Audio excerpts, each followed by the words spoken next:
organizing and coordinating the food today. I would also like to thank Dawn Nelson for her interesting and educational newsletter articles. Everybody has commented how much they enjoy her articles. So, what does CLA do for the community? Our CLA is all comprised of volunteers. Everybody volunteers. So we do water quality testing. We monitor our ponds for invasives. We apply for grants to help with our milfoil removal. We coordinate and conduct milfoil removal. And just, for a little history, Lake Christopher has had milfoil for over 25 years. We've been battling it for a long time. And in order for milfoil to be declared eradicated, we have to do a complete survey of the pond and not find any plants for 3 years in a row. We haven't gotten there yet, but we're getting very close.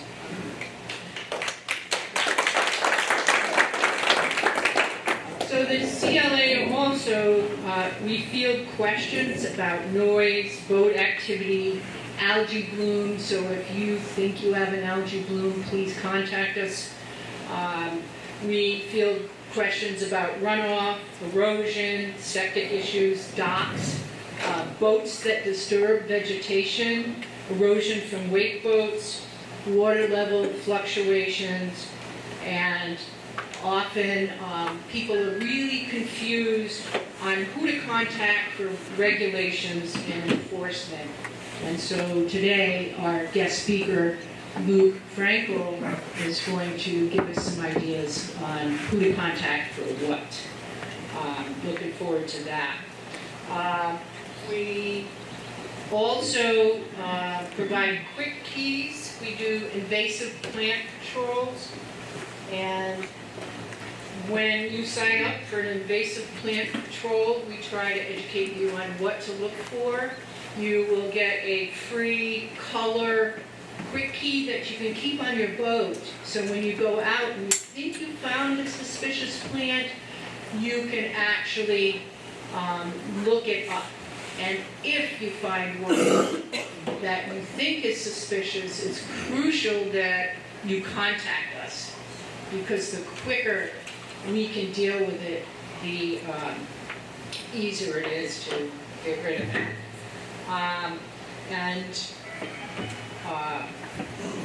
So the quick keys, and if you go to an IPP and do IPP training, you not only get the quick key, but a gift card to the local hub.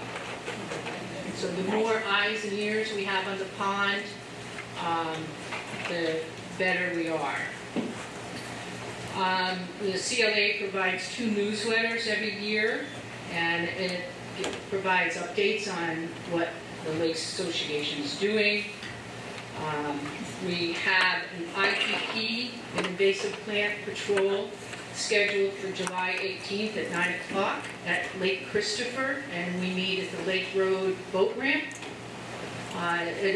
We probably will spend about 3 hours. We do a little on-land training, and then we all go out in boats and look for invasives. We also have a second one on August 8th, and that will be at Mud Pond in Greenwood. And so, are there any folks here that have attended our invasive plant patrols?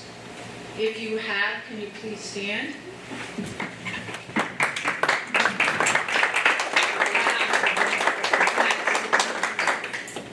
So the more eyes and ears in the ponds, the better. Another thing that the Lakes Association does is Lake Smart inspections. A Lake Smart inspection is a free, voluntary evaluation of a lakefront property that checks how well the land is managed to protect the water quality. The goal is to reduce stormwater runoff, erosion, and pollution that enters into our lakes. We did a short report with practical recommendations and often simple fixes like adding native plants, reducing lawn area, or improving pathways to reduce erosion is so helpful. So on each table, there is a packet in a clear folder it has a questionnaire. If you would like to have a Lake Smart evaluation, you can fill out the questionnaire. There's also a lot of helpful information in the folder as well as the questionnaire. So could I get anybody that's had a Lake Smart evaluation stand up?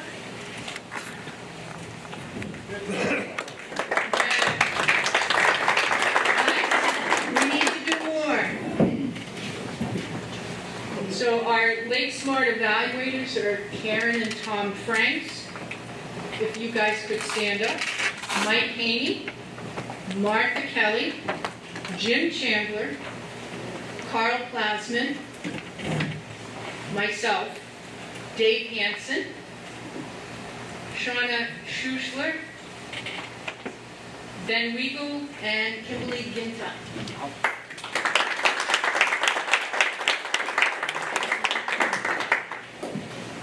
So I would like to thank all of the CLA members for their contribution, the towns of Greenwood and Woodstock for all their support of our organization, the American Legion for donating their hall for us to use.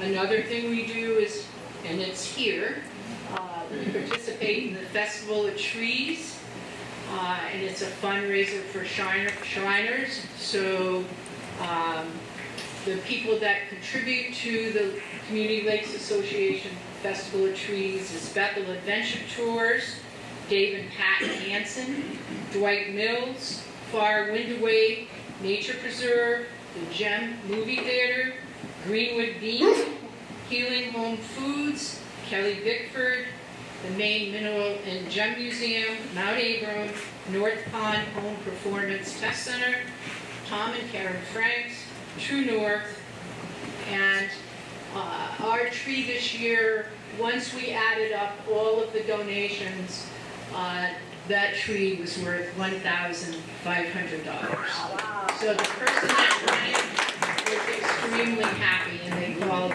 me and said, "Oh my God, I could not believe what we got. It was amazing." So the membership is open to anyone who loves our ponds and local lakes. All right, so the next on the agenda is the election of officers. Would anybody like to make a nomination for board members? I'd like to nominate you, Charlotte, to serve again as president. Thank you. I'd like Carl to be vice president again. Okay. I nominate Karen as treasurer. Karen's nominated. I'd like to nominate Tom because we'd be lost without him. I'm not up to it. I know, but you're a communications director. I'll nominate Martha for All secretary. right, Martha's. All right.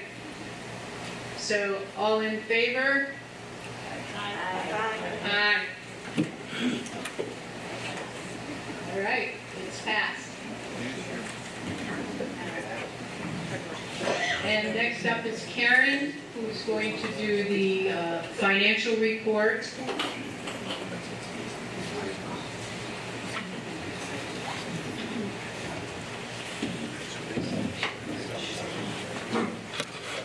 I don't know if you can hear me or if I'm going to be too loud with the microphone because I am a little loud. So I'll step away, but if I'm not loud enough. Okay, good. I'm going to go through finances pretty quickly because we have a guest speaker that I think is much more important than this. If anybody has any questions and they'd like to ask me, come on over to the table. I'll try to give you an answer. If I can't give you an answer right away, I'll get back to you. These are last year's actuals. We had budgeted for meetings and team building. Maybe what I'll do is I'll go through what was our biggest discrepancies. Meetings, and that would be the annual meeting, team building, and the end of year volunteer appreciation lunch. We were under budget by $300. Education, we have budgeted $2,600. That includes printing, materials, things for Lake Smart IPPs. We had budgeted $2,600, we spent $1,400. Fees and charges, we were dead on. Advertising, we don't really do advertising. We do insurance, and that's in part of our fees and charges. We do make donations to other like-minded organizations like us, like Stewards of Maine Lakes, LEA, and Charlotte mentioned we had budgeted to do the Shriners Tree. And when Cheryl was talking about the $1,500 that we spent on the tree actually only $85 came out of our funds. Everything else was donated out of that money. So that's a key point to be aware of. We are very thankful to everybody who donates. Communications was dead on. We had budgeted $2,300, and that's about what we spent. Office supplies, we had budgeted $13, we spent $900. So all in all, we were $1,200 under budget for those expenses, and those are general expenses. The milfoil expenses, we had budgeted $10,000. I don't know if Carl will talk about this a little later. I'll let him get into it. We didn't use as much New England milfoil time as we had budgeted for. So that saved us quite a bit. We did a lot more hand picking with volunteers. If you like being in the mud and you want to get dirty, come talk to Carl, he's your man, and we would greatly appreciate it. We were almost $8,000 under budget on milfoil because of that. So at the end of the year, And Jim. and Jen too, yes. Sorry, Jen, I didn't mean to neglect you. Reading glasses on, can't see the audience. Next one, Tom. So for 2026, we take the actuals from 25 and we try to come up with a budget for this year. This is our 40th year, I think Cheryl already mentioned that, so we decided we were going to give back to all our members and do a luncheon today. So we did spend a little bit more, planning a little bit more in our annual meeting fund this year. In education is going to be a focus this year. We're doing a lot of printing, a lot of handouts, a lot of trying to get people to do Lake Smart. We want you to have information, especially if you're loaning out your property on like Airbnb or those kinds of things. I know those are dirty words, but education is so important. People come in, they don't realize you can't just hop in the pond with shampoo and wash your hair in the pond, and what happens if you do that, how it affects everything. So we're trying to focus there. So we did go a little higher on the budget this year. Fees and charges remain about the same. Donations were a little bit lower this year because we only budgeted for $500 on the Shriners Tree. And hopefully we'll do even less than that because we're hoping for more donations. Communications about the same. Office supplies about the same. So we're looking at spending almost $4,000 more than what we normally would, but in the long run, we're hoping that it'll be pretty dead on. We're looking at like $1,400 to the plus for this year. So if anybody has any questions, I think I'm done. Next.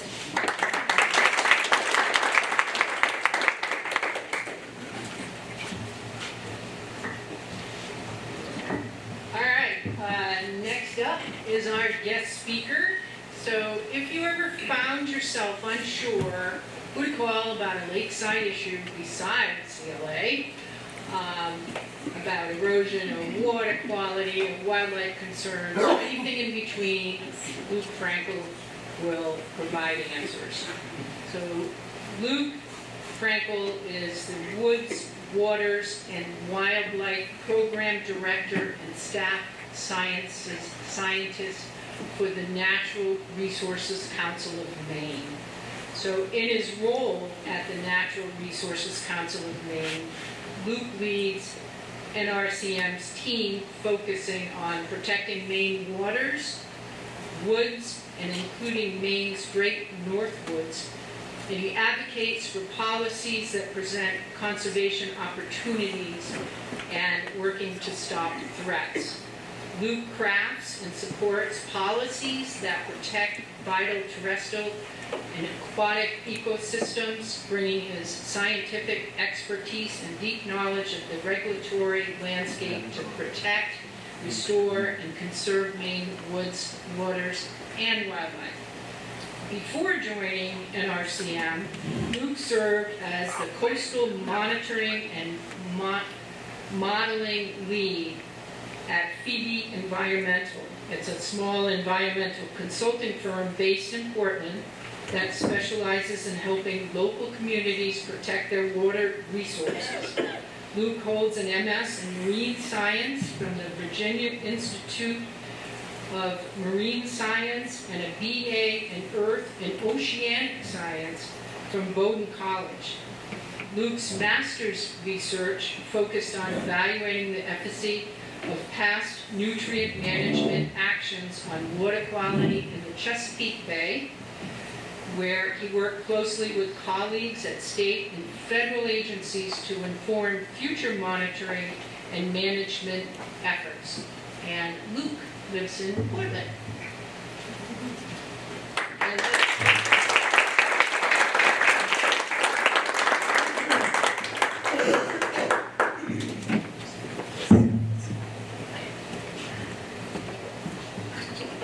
Thank you, Cheryl, and thank you all for inviting me to your annual meeting today. I've been to a couple of Lake Association meetings, and I can tell that you guys are pretty engaged and involved, so it's great to see that. And so it really takes people on the ground doing the work to keep our waters clean, because we have a lot of waters in Maine, so the state agencies can't do it all themselves. It's really up to the lake associations to carry that forward. So today I'm going to give a presentation and really discuss two main themes. One is regulatory updates, as well as Cheryl mentioned, resources for lake associations that they can use to understand their lakes better, and then also know who to contact if certain issues arise. So next slide. So just an overview, I'm going to give a little bit of background about NRCM, the organization that I work for, what we do, who we are. Great. And then, as I mentioned, go over legislative and regulatory updates. Really, over the past 2 years, Maine has like a 2-year legislative cycle. So there was some important bills that were passed and other, rulemakings that happened that affect, lakes that I'll touch. And then go over the resources. And then I'll also kind of lead into some emerging policy areas, things that I think will become relevant over the next 2-year legislative session. And then I'll open it up for Q&A. And in that Q&A, I really want to also hear from you all in terms of what issues you care about, so that we can think about that as we look towards crafting policy into the future. And I want this to be an open dialogue, and we'll kind of go through a variety of different things. So if you have any questions at any particular point, just raise your hand or shout out if I don't see your hand, and we can address questions kind of on the fly. Great. So NRCM, we're Maine's leading nonpartisan nonprofit membership organization dedicated to protecting, restoring, and conserving the environment now and for future generations. So advocacy is really what we do. We're when the legislature's in session, we're in Augusta, testifying, talking to legislators, making sure that any bill that comes forward that has to deal with the environment, we're there in the room, making sure we're speaking on behalf of Maine people. And we have about 20,000 members and supporters statewide and beyond. So we really represent that membership and the people of Maine to make sure that we are protecting the environment. And we work across 4 primary issue areas. So there's climate and clean energy, that's, accelerating the clean energy transition. And then we also, the 2 policy areas that I work under is forest and wildlife and healthy waters. So forest and wildlife, traditionally our organization has played a big role in protecting Maine's North Woods, which is, generally the northern and western parts of the state, it's considered. And our organization was founded actually in 1959 with a campaign to protect the Allagash Wilderness Waterway. So the North Woods is kind of at the core of NRCM's identity.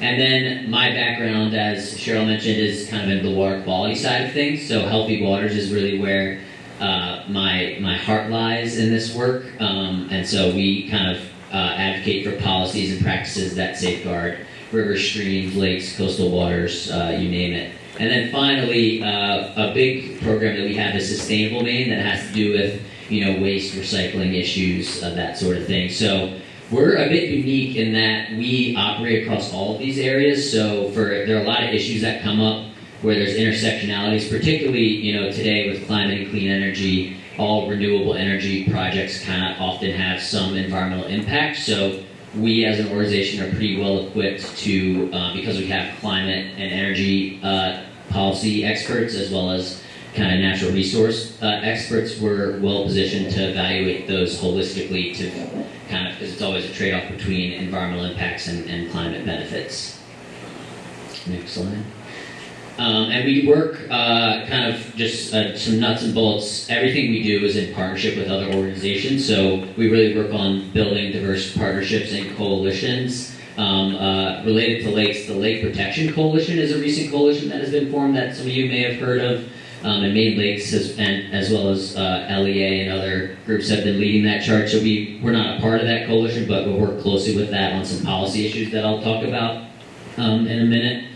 And then we also craft practical policy solutions. So, we are around the State House. I also have great relationships with state agencies. So we kind of have a sense of when policy issues are ripening and, what the political will is in Augusta to get certain things passed. So we try to, it's always a little bit of balancing act in terms of what is feasible to, move forward and get support for and what will be good for the environment. So that's really where we bring our expertise. And then we're also a fearless watchdog for Maine's environment, where a lot of proceedings happen in the State House during the legislative session, but there's also a lot of stuff that happens outside the State House at the Board of Environmental Protection. DEP, can update rules that really have big impacts to our natural resources, and that's all outside. And then in terms of our Northwoods work, the Land Use Planning Commission, often called LUPC, is the planning and zoning authority for about half of the state, the unorganized parts of the state. And so we attend all those meetings and make sure that things that are happening there are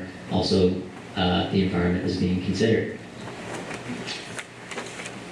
And so now going into kind of the policy updates from the past couple years, there was a couple efforts during the 132nd legislature here in Maine to get funding for lake protection. So 2 bills that I'll highlight is LDs 296 and 2141, and you may have heard of some of these.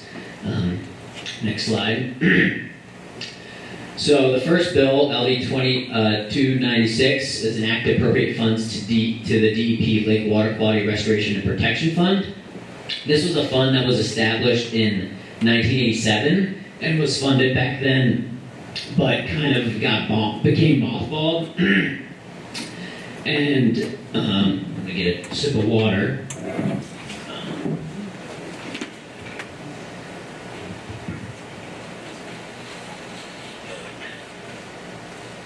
So it was started in 1987 and then was mothballed and kind of ran out of funding. And in 2023, some legislators saw that there was a state program that existed but hadn't been used in a while, and so wanted to inject it with some funding. It originally called for about $7 million, but that got pared down to about $200K. And then, yeah, so that's kind of how things go. And I'm sure you all know there's a huge need for funding, and most of the funding for clean water work comes from the federal government through the Clean Water Act 319 funding, 604B, but there's a lot of strings that come with that. You know, the water body often needs to be impaired in order for the funding to happen. So these lakes that are kind of trending in the wrong direction but aren't impaired, there's really no funds. Also, there's some limits like 319 funding, septic system replacements aren't eligible for that funding. So there's really some issues, and the state funding can be a way to support and fill the gaps that exist with federal funding. And so we got $200K in 2023. There was another effort to get multi-million dollars into the account again, but again, that was pared down significantly to $50K in both 2025 and 2026, which was what this bill was. And so the money that came into the program in 2023, it was used to fund an alum treatment on Togus Pond in Augusta. So that's kind of a sense. And it can be used for planning activities, so watershed management plans, watershed surveys, things like that. So it's really a great fund. And then we'll go to the next slide. And there was a big effort this year to try to get meaningful money from the back into the program. The prior effort just took money that was in the state's general fund and got it into the program, which always is a tough lift because you're competing against, you know, all the other needs out there, including, you know, healthcare, all the other, you know, issues. And so the environment often falls to, as much as we try to elevate the importance of it, often falls behind all these critical needs. But this bill used kind of a creative funding strategy. So it's LD 2141, an act to further direct the use of unclaimed beverage container deposits and to make other changes to beverage container redemption laws. So a lot of you are probably familiar with Maine's bottle bill, where each bottle, you know, you return it and you redeem your 5-cent deposit. So you probably haven't thought much about what happens if that bottle gets, you know, thrown out or goes through regular recycling and isn't redeemed. Well, that money actually ends up going back to the beverage companies. And at first you might think, okay, 5 cents here and there, that might not add up to a lot. Actually turns up, it adds up to about $10 to $16 million per year. Wow. So it's a significant amount of money that Maine people have paid when they purchase their beverage.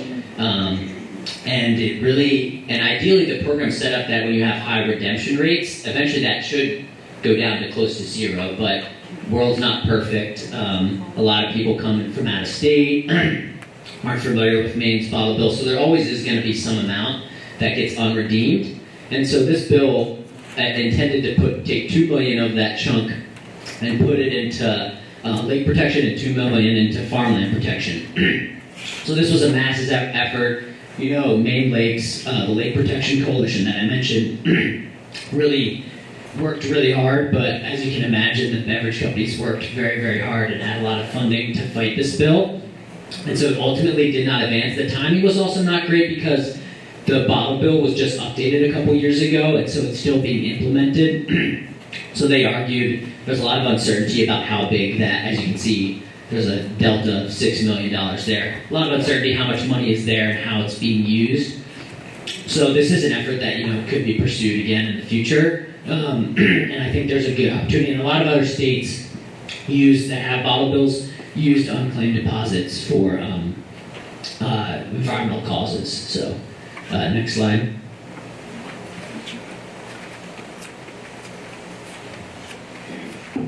Any question there? Because I know lake funding is a big topic before I go on. And you can think about them and save them to the end. Another important bill that passed this past session is LD 1904, which is Shoreland Legal Protection Fund. And I'm going to go into the details in a minute, but the bill was really spurred by this pretty high-profile case on Sebago Lake, where a landowner kind of egregiously violated shoreline zoning laws. And just removed, and so I'm sure a lot of you probably saw that in the news a couple years ago. Next slide. So it's LD 1904, an act to establish the Municipal Shoreline Protection Legal Fund. It was sponsored by Senator Tim Nangle, who his district included that property in the town of Raymond. And so this is really key. It's a legal fund to support municipalities with fighting egregious shoreline zoning violations. So a lot of times what happens is these landowners can just violate, the landowners that don't care about, the lake can just violate shoreline zoning and just lawyer up. And the towns, these small municipalities across our state often just don't have the resources to fight that legal battle. And so this provides a revolving fund of $100,000 that municipalities can apply to the state for, and then get that funding, be able to get legal support, fight that case, and then when settlement happens or the case gets adjudicated, they will repay those funds back to the state. So keep revolving going forward. And there's also a clause in it that the state has to refund the fund if it ever gets, like every year they have to make sure it's full from a couple other revenue streams. And it also adds a new staff member at DEP that's focused exclusively on shoreline zoning issues. Yeah. I see the thing that says revolving fund, is that just a grant, a loan, or what happens if they lose the case? I think that's a good question. I think that the town, it says, the language in the bill says may refund, so I think if they lose the case, and I don't think the DEP is going to come cracking down and putting towns in bad financial situations. But I think the key part of it is I think it's going to be, they haven't set up the program yet, because I think the bill officially becomes law in a couple of days. But I think they really only will give these funds to cases that are almost like a surefire win. That there's really no doubt that they did it. It's just tough for the towns to put up the money to even participate in the fight. Yeah.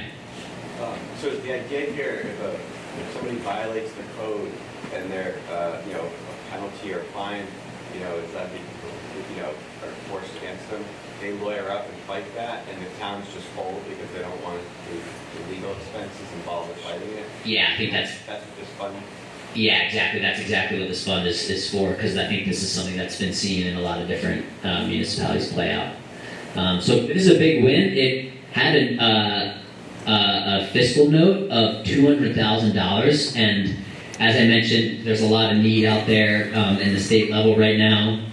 We thought that this wasn't going to get funded, so we kind of had the idea, okay, maybe we'll just put $5,000 in the fund, try to get it started, and then we'll get substantial money later.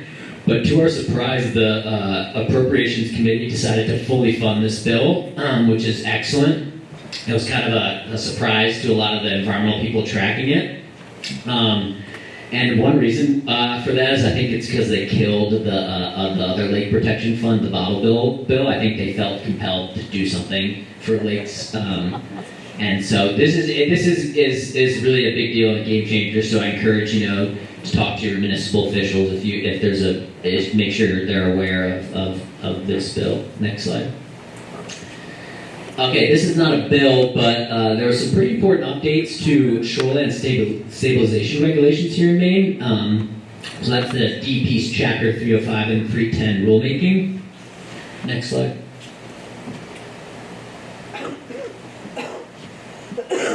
So this was something that officially came into effect in 2025. And the purpose of this rulemaking was to encourage the use of nature-based shoreline solutions for shoreline stabilization. So you can see on the right, that's using vegetation. Also, another thing that's this is all kind of an emerging, this living shoreline nature-based solutions.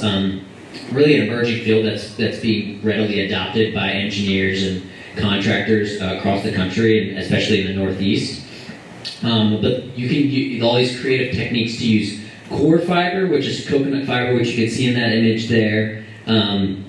Where that stabilizes the eroding bank, and then you can plant vegetation within it, and then the point is the core fiber, stabilizes it till the vegetation can grow, and then it will decay over time, and so eventually you're just left with, a natural shoreline like it would appear just regularly in the environment. So what this law did is it made the use of these techniques the permitting process for them expedited through a permit by rule process, often called a PBR.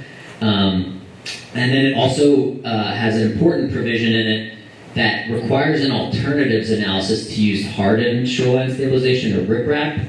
So you need to basically prove that one of these using natural-based techniques won't work in order to use the other techniques. And it also has updated language to reflect the new methodology for these practices. And riprap and other structural stabilization is still allowed in certain circumstances, like to protect key infrastructure such as like septic systems, things that would degrade water quality if erosion were to continue. And it also some public facilities, like roads, other key infrastructure, water-dependent structures like docks, you're still allowed to use riprap to protect those in certain cases. So, and areas that experience very, very, heavy erosion, this mainly applies to coastal waters where you have, big wave action, that sort of thing, where nature-based solutions aren't the best tool, you're still able to use. So the rule is pretty flexible, but really does drive people towards using these nature-based solutions, which the scientific literature has shown are way better for erosion, and because when you harden your structure with riprap, you're really kind of pushing the issue just off to your neighbors. So it's kind of like a little bit of a race to the bottom there in that sense. So this is really a positive update that happened in 2025, but just wanted to make sure you all were aware of it. Yeah, question? So Luke, did you mention septic systems? Is there funds available if somebody has a failing septic system?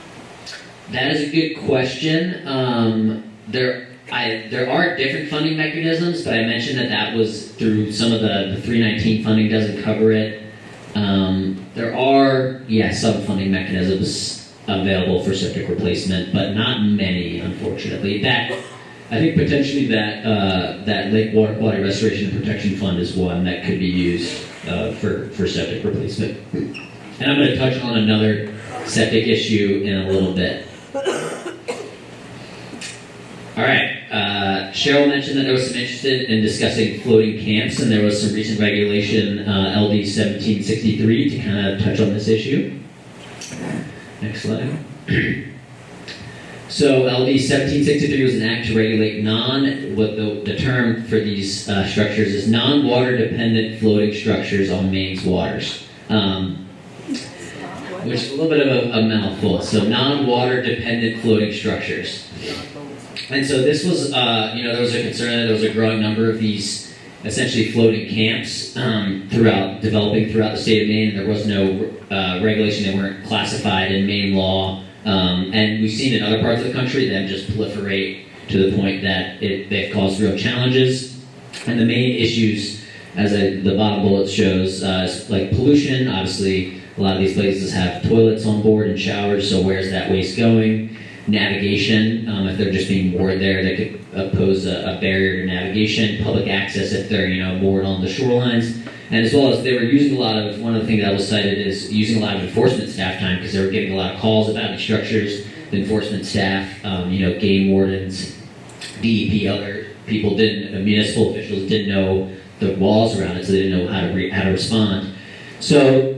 This was an issue that was first, discussed in a statewide level at 2022, and that was a bill that caused a commission, a report that forced the state to look at this issue. That report was published in 2023, and then I think there was a subsequent report that came out, and then this legislation, what it did, based on those reports and the research that was done, they decided to ban all new non-water dependent structures starting January 1, 2025, and prior structures would just need to apply for a submerged lands lease in order to remain operating.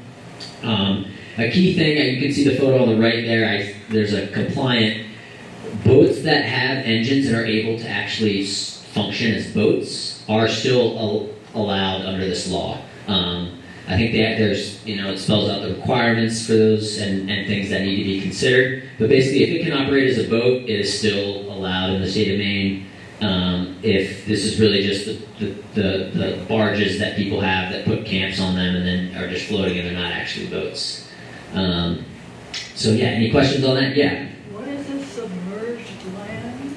Licensed, at least I think that kind of... What is submerged land? Submerged land is just any land just underwater. I'm not sure the exact definition. It's probably defined in statute. So I think the lease there, the submerged land lease, tries to get at the issues related to navigation. I think they just want to make sure that if you are going to operate one of these vessels that can't move and is floating, you apply for this lease, and then they can look at issues of navigation, things like that, make sure you're not impeding public access or travel of other vessels in the waterways. Yeah. Why aren't they allowed? Why aren't they allowed? Because as I mentioned before, pollution is a concern, because you have these boats floating and they can't go to shore to offload their waste or their pollution like other houseboats can. So the question was, where is that pollution going? Probably right in the water, which is not good. And then also, if they can't move, then if other boats are traveling in and out, then they could get in the way of other people trying to drive their boats around. So I think those are two of the major concerns. All right, next slide. So here's another bill that we were heavily involved in, and it's LD 1550, which deals with this issue of septic systems, and particularly trying to reduce nutrient pollution from septic systems. So here you can see a nice photo of a leach field being installed. Next slide. So what this bill did is resolve directing the Department of Health and Human Services, which is the agency that houses the septic system regulations, to amend its rules to protect water quality by reducing nutrient pollution from septic systems. So long title there. And it was sponsored by Senator Henry Ingwerson from York County. And it's interesting, he was actually like the perfect person to sponsor this bill, because in addition to being the chair of the committee that oversaw this bill, he also used to be a septic system installer himself, so he really knew all of the nitty-gritty about this stuff, which was great.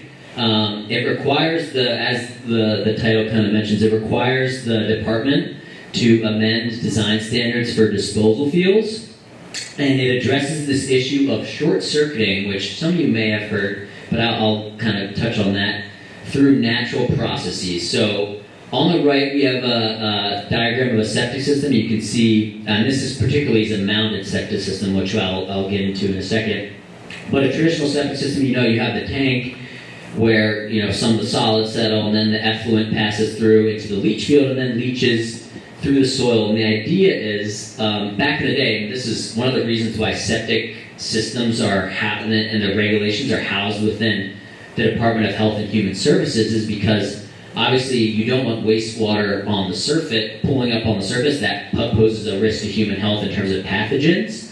So back in the day, and a lot of septic system regulations are designed to infiltrate wastewater as fast as possible. You want it away from the surface so humans can't come in contact with it. The issue with that is that it's the soil and the passage of the wastewater through the soil where you actually get the treatment in terms of nutrients.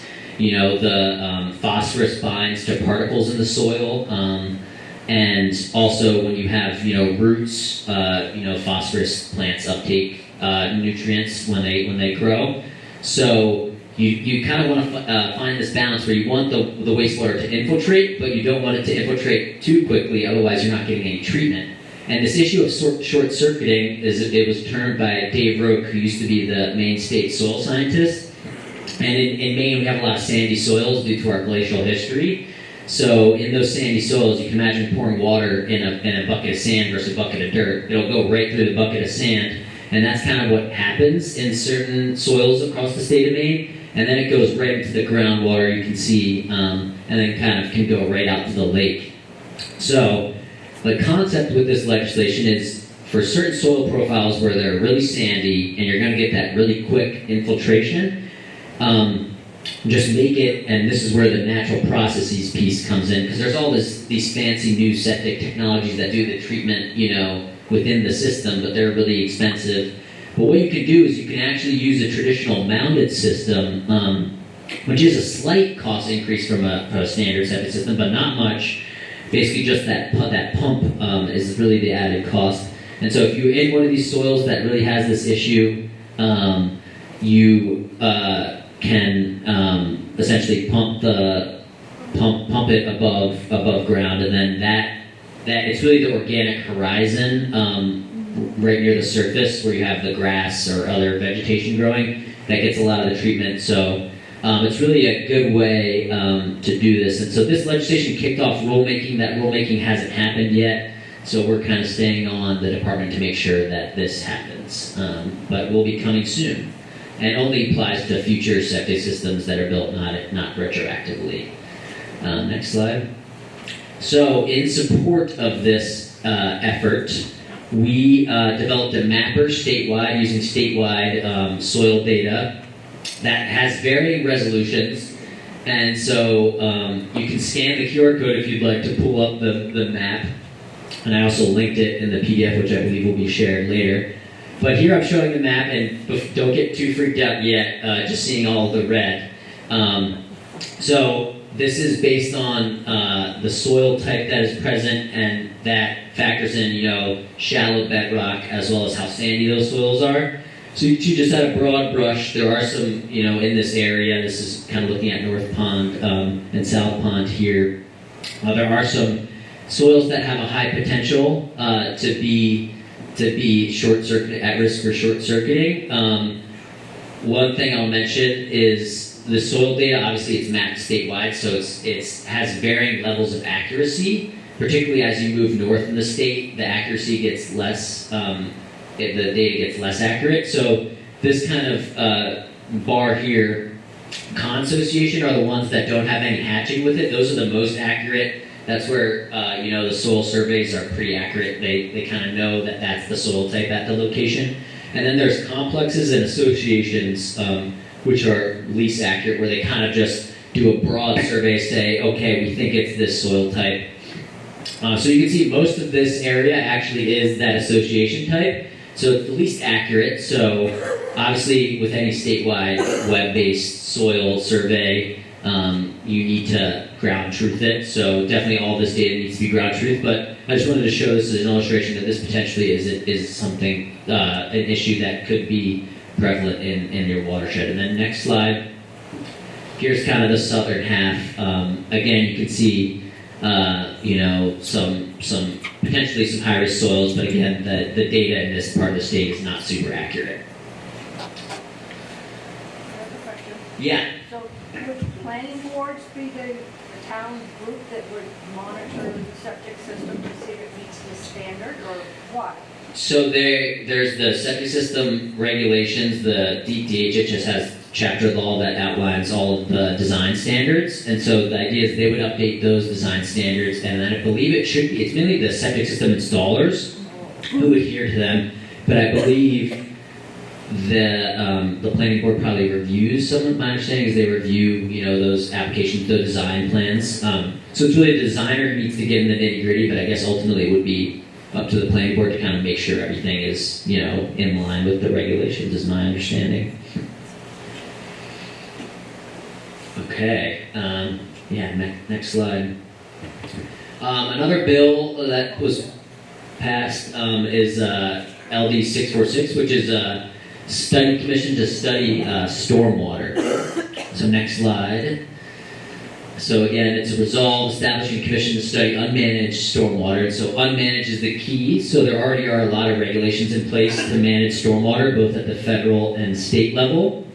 The state has Chapter 500 laws that deal with any new development over 1 acre needs to have certain stormwater management infrastructure in place. And urban areas, when you think of stormwater, you mainly think of like Portland, Augusta, Lewiston, Auburn, areas that have a lot of impervious cover and roads, and they have all the storm drains and the pipes. But the key to this legislation is that it's really targeting unmanaged stormwater. So there's a recognition that outside of urban areas, stormwater can still be an issue, and they're not necessarily covered under all the regulations. So here's an example of kind of the type of erosion that you would mainly see, around here, where you just have camp roads and water running off it. So the whole point is to look at, where are the existing regulations and where are the gaps and what can we do to improve that. And the membership of the group that the legislation calls for, it's convening a group later this summer that includes legislators, environmental groups, engineers, municipal officials, developers, and state agency staff to look at where the gaps are. An important piece is it includes a focus on chloride pollution, road salt, so that's something that's not really covered under the state's stormwater regulations currently. And so this commission will have to issue a report due December 2026, and that will potentially inform any legislative action that needs to be done to improve the regulations. Next slide. All right, so that concludes kind of the regulation piece. Before we move on to the resource piece, any questions on anything? Yeah. I'm curious about the focus on chloride pollution. What are the levels of concern, and what are the organisms or whatever that are suffering from that particular source? Yeah, great question. So generally, I'd say we haven't really seen in terms of the impacts on the biology. You don't really see that much in the rural parts of the state. It's really in the urban areas in Maine currently where you're seeing the big chloride pollution. But the thing with chloride is once it's in the ground, it doesn't really leave. It kind of just is slowly, you can see it in lakes that monitor it, even in rural areas, it's just slowly creeping up the chloride levels.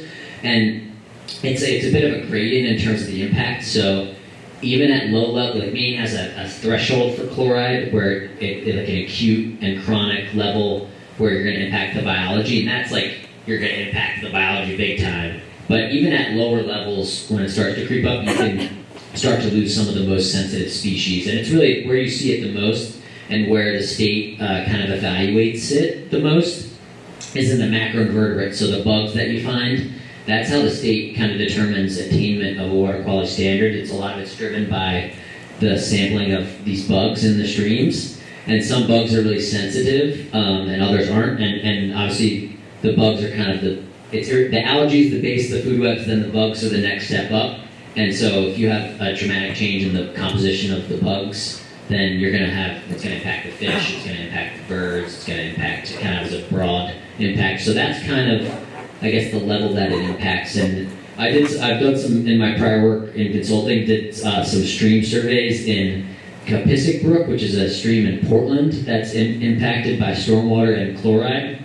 And there's the stream that we monitored, this one tributary to the stream that had super high chloride levels, and you could just see walking through there was upstream of that, where that tributary came in, there was a ton of bugs. It was really a pretty decent stream for being in the city of Portland. And then just downstream of it was a desert, just like no bugs. So it really can have a pretty dramatic impact when it gets high. But the key is to try to nip it in the bud, especially for rural areas, because once it's in the ground, it doesn't leave. Yeah, question? I have a question regarding the houseboats back in Sebago. Do they have a harbor master or somebody that monitors how many of them they put out, and do they regulate how many they can have? I mean, is there any kind of thing? We're starting to see that on Christopher, and we'd like to stop it before it starts. So I want to know what the process is. Like, do they hire or nominate a harbor master or something? Yeah, I'm not sure how Sebago Lake and the municipalities kind of do that. I imagine they have some official that deals with that, but I know obviously motorboats have to be registered with the state of Maine, so I imagine that's kind of one way that they can see what is out there on the landscape. But in terms of, I don't have a good answer for that, unfortunately. They don't pay waterfront taxes or anything. Right, which is I guess one reason why they're becoming more common in Maine is Yep. because of that issue. So yeah, that's a good question. Sorry, I don't have a good answer. I also think, I know they address the houseboats, so Christopher, Mary Heather, we're starting to get pontoon boats, they just bring them out, anchor them, and leave them. Mm-hmm. And that, the concern is, we've got the Quiet Cove at the end with with an area with very few camps. And we're just concerned that eventually it's going to be, why don't I bring my boat up to and drop it?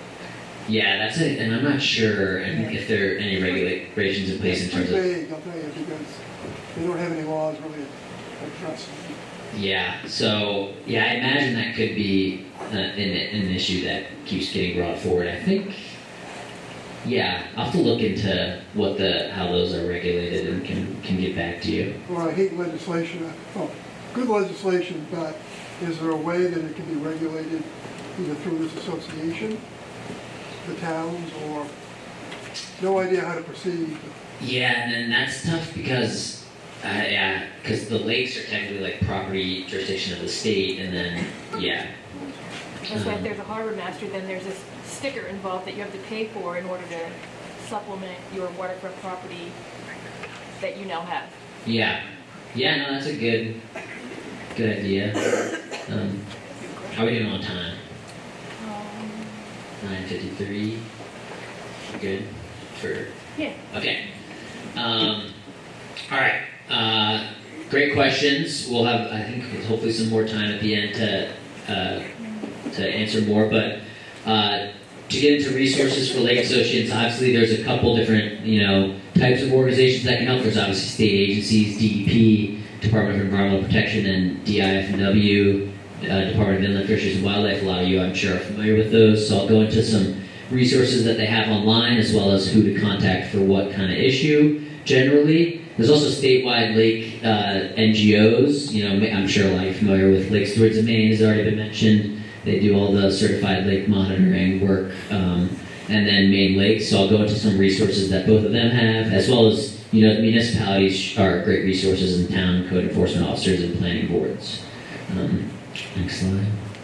So first, the Maine Department of Environmental Protection. So some of the key areas that they kind of have jurisdiction over.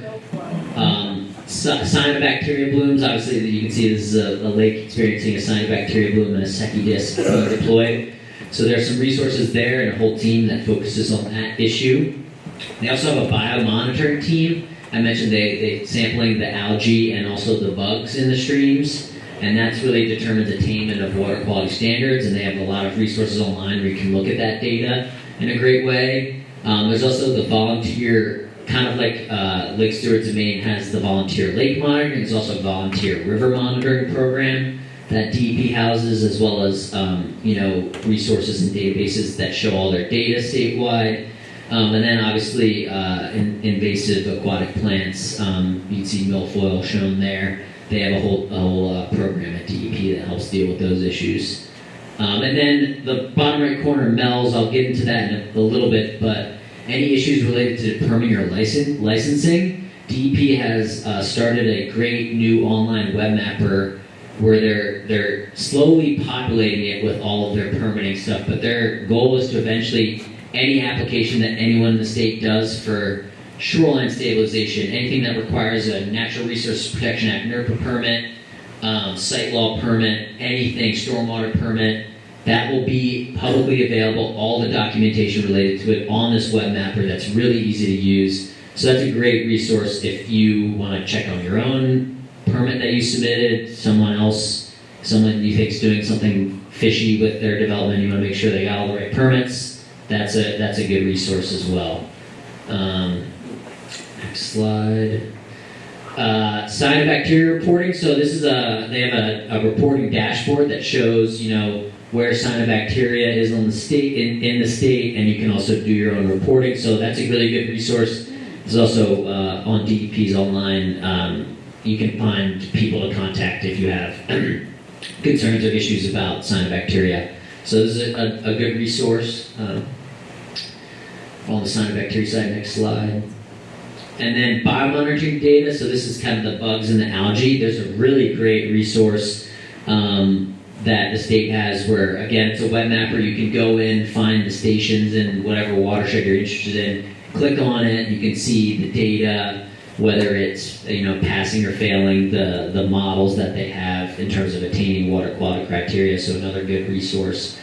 Next slide. This is the just if you want environmental data for your lake or pond or whatever from the state. There's a website, EGAD is their kind of database, and this is kind of a link, and the QR code will get you to their request form, so you can just submit data requests if you want particular data. That's something that I use pretty frequently as well. And then invasive species, they have a whole website with a lot of great resources. It sounds like you all have a lot of great resources being shared throughout your association, but this is another place where you can, just on your phone or laptop find some good resources. And then This is that MELS, the licensing system that has to do with all the permits that I mentioned. This is, again, I think something that DEP is really working a lot on these days, getting all the information publicly available, all permits, everything. Makes it easier for the person applying for the permit, the developer, the contractors, interested parties. This is really a great resource, so I highly recommend you utilize this. This is something that DEP is really promoting a lot these days. Next slide. And then finally, so that's kind of DEP on inland fisheries and wildlife side. So DEP kind of covers, again, a lot of water quality issues is the main thing that I'm sure you all will be interested in, permitting issues. Inland fisheries and wildlife, obviously any issues that have to do with boating or fishing, they're kind of, the agency that oversees most issues related to those things. So anything related to those areas, you should probably contact IF&W. There's a warden shown there, so they're really your local warden, and regional wardens are the ones who are the best to work with. They know the area, they know the people. Any issues related to trespassing or any other landowner kind of issues, disputes, I recommend going to IF&W. And then finally, any wildlife issues, loons, beavers, anything like that, you can go to them. And next slide. Here's the kind of directory that, when people call us, say, I don't know who to contact for this issue, I can look through the directory. They have a map that shows the different regions, who to contact, kind of breaks down, contact these people for wildlife issues. They also have dispatch numbers that you can contact, so really a great resource, and hopefully they don't have to pass you to too many other people if you call, because there's a lot of names listed, but if you call within the right region, I'm sure you'll get to someone probably quicker than if you call just like the statewide warden number. Next slide. And then another good resource that I use, and it's not just water quality, but the Beginning with Habitat program at IF&W, they're a really great resource that a lot of planning boards I'm sure use a ton of, because they get the kind of habitat data, GIS data to municipalities when they're updating comprehensive plans and things like that. But here's a web map, and that shows things like inland wading, waterfowl wading habitat, significant vernal pools, other significant wildlife habitats, wetlands, things of that nature. That terrestrial kind of aquatic wetland habitat information is available on this web mapper. And some of these, like wetlands, significant vernal pools have regulations associated with them. So if you're interested in your property or other areas in the watershed, you're wondering if these type of features, habitat features exist, this is another great resource. And then Lake Stewards of Maine, obviously a lot of you are familiar with this, especially those of you that are, the lake monitors. You have to get certified each year, so they have that whole program. The one thing I wanted to highlight today is their Lakes of Maine webpage, which I'm sure some of you have probably navigated to, but likely not all of you. So there's a QR code to it, but it has a ton of great data information about all the lakes in the state. So you can type and search by lake name, or each lake in Maine has a Midas number, it's called, a number associated with it, because there are a lot of lakes that have similar names in Maine, so you need a unique identifier. But just to give a sense of kind of the type of information that's available, next slide, on this web page. So here's an example, Bryant Pond, which is Christopher Pond, right? Or Lake Christopher? Yes. Lake Christopher. So there is the scorecard. That's a new thing that Lake Stewards of Maine is pushing out in conjunction with DEP. That kind of gives a snapshot of the lake and the lake health. And I'll dive into that in more detail above. But the link to that is available on this Lake Stewards of Maine, Lakes of Maine website. It also has maps that show all the depths of the lakes as well as the sampling stations. Again, the lake monitors definitely know this and use this resource. And then it has, the watershed of the lake and some of the development characteristics in that watershed that kind of help inform some of the water quality sampling and efforts. Next slide. So I mentioned the scorecard. Here are the scorecards for all of the lakes covered by you all in your lake association. And so the top left corner is kind of water quality trends, and you can see that some of the ponds, particularly on the south end of your area, don't have enough water quality data. And so as you can guess, the blue is good, yellow is fair, and red is poor at risk. So generally, water quality trends across the board, they're pretty good, all good, except for a decreasing trend in Secchi depth that I'll show in a second in Indian Pond. So that's not a huge concern at this point. I'm sure obviously you'll get into the details of that when you go over the water quality data specifically. And then you can see invasive plants. You guys are all very familiar with that. It sounds like some concerns with invasive plants in the area. Shoreline habitat.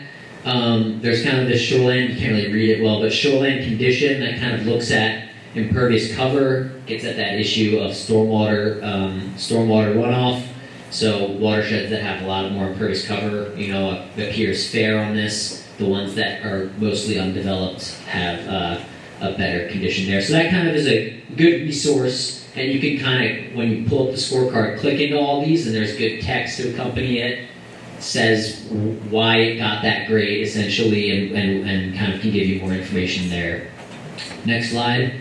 So this kind of example of some of the information you can see, here's all the Secchi kind of measurements that were taken at Indian Pond, and you can see why it kind of got that poor grading, even though Secchi depths, the depths are still pretty good, because they're kind of all above 5 meters, which is pretty deep, but there is a decreasing trend, so that's kind of why it got that poor score. Next slide. And then here's an example of the shoreline condition. It mapped basically using kind of a national GIS layer, the impervious surfaces. And you can see this is one, a North Pond that was considered fair because it's about almost 4% impervious area, versus Indian Pond has only 0.45%, so it got a better score there. So it just kind of helps people get at kind of what are the different sources of pollution to your lake. So really a great resource. Next slide. And then finally, there's this oxygen risk. I didn't mention that, but essentially it's the risk of anoxia developing based on the maximum depth of it uses a model that uses the maximum depth and the depth of the thermocline. That's kind of the depth of the warm water at the surface. When you get that thermocline setting up, you don't get the deep water mixing, so you don't get the oxygen mixing to deeper water, so you have the risk of anoxia developing, which you can get internal phosphorus loading. I won't get into too much detail about that, but North Pond kind of ranked in their model as at risk of kind of anoxia developing. I'm sure those lake monitors know if they measure oxygen, kind of whether there is anoxia there or not. Next slide. And then, so this is the other NGO. You guys talk a lot, and Cheryl mentioned Lake Smart. Maine Lakes has, and it sounds like you all have a ton of resources as an association about Lake Smart, but Maine Lakes, through their website, I'm sure some of you have visited this website, has videos, a ton of other resources. So if you're interested in Lake Smart or want to learn more about it, this site's a great resource. And only a couple more slides here. And finally, the last level kind of went through state agencies, statewide NGOs. Now, municipal code enforcement and planning. Obviously, each municipality has their unique shoreline zoning. So really, code enforcement officers, if you have questions about shoreline zoning, they should be kind of the first person I recommend you go to. They also, the right kind of shows a diagram of setbacks, septic system setbacks for water bodies, things of that nature. Town planning board staff or code enforcement officers should really help you if you have questions around that. Any questions so far on any of this before I dive into some emerging policy areas? That's a lot of resources. There are some QR codes there. I'll also, I believe the PDF will be shared, the presentation will be shared later and has links so you can access these resources after the presentation. And so, some emerging policy areas, these are things that, I believe, me reading the tea leaves at this stage, things that I think will come up this next legislative session based on what's happening. So next slide, and this is just one slide, real brief. Again, I mentioned throughout the talk a little bit about chloride pollution. I think that's going to be something that currently the regulations in Maine don't really cover too much, and it's kind of this slowly creeping up, becoming a problem statewide. Really only is an issue in the urbanized areas of the state currently, but it's slowly becoming a problem. So it's important to nip it in the bud, because salt, unlike other pollutants, once it's in the ground, it's almost impossible to get it out. And there's not really a ton of management practices. Like you can, for phosphorus, you can do riparian buffers and rain gardens and things like that. For chloride, the only thing you can really do, unfortunately, is just not put it on the ground. There's not really any BMPs to address it. So New Hampshire has a really great program where it's called the Green Snow Pro program that I'm interested in looking at to see if Maine could adopt a similar program, where they essentially contractors who do winter maintenance operations can get certified through the state to use best practices, calibrate their machines so they're only applying the amount of salt that they need, the right type of solution, because depending on the weather conditions, you might want to do brine versus road salt versus, sand, things of that nature. And so once they take this course, they're granted liability protection if there were to be an accident on their, one of the roads they cover, if someone were to try to do a lawsuit against them. So that's a really, a great program that has had success, and a lot of other states are looking to do something similar. And then finally, I mentioned there's been multiple efforts to get funding for lake protection. There's obviously a huge need out there for lake protection and for funding. The federal dollars have a lot of restrictions around them, and there aren't really substantial state dollars. There have been various efforts, like I mentioned, but some have been unsuccessful. Others have been basically reduced to a point where they're barely significant at all. So I think there's going to be a real some opportunities ahead to continue to push for additional lake funding. Yeah. What about a redoing of the bottle? Yeah, I think that's definitely something that we'll be looking into. I mentioned the timing was a little tough because there currently are some changes to the bottle bill that haven't fully been implemented.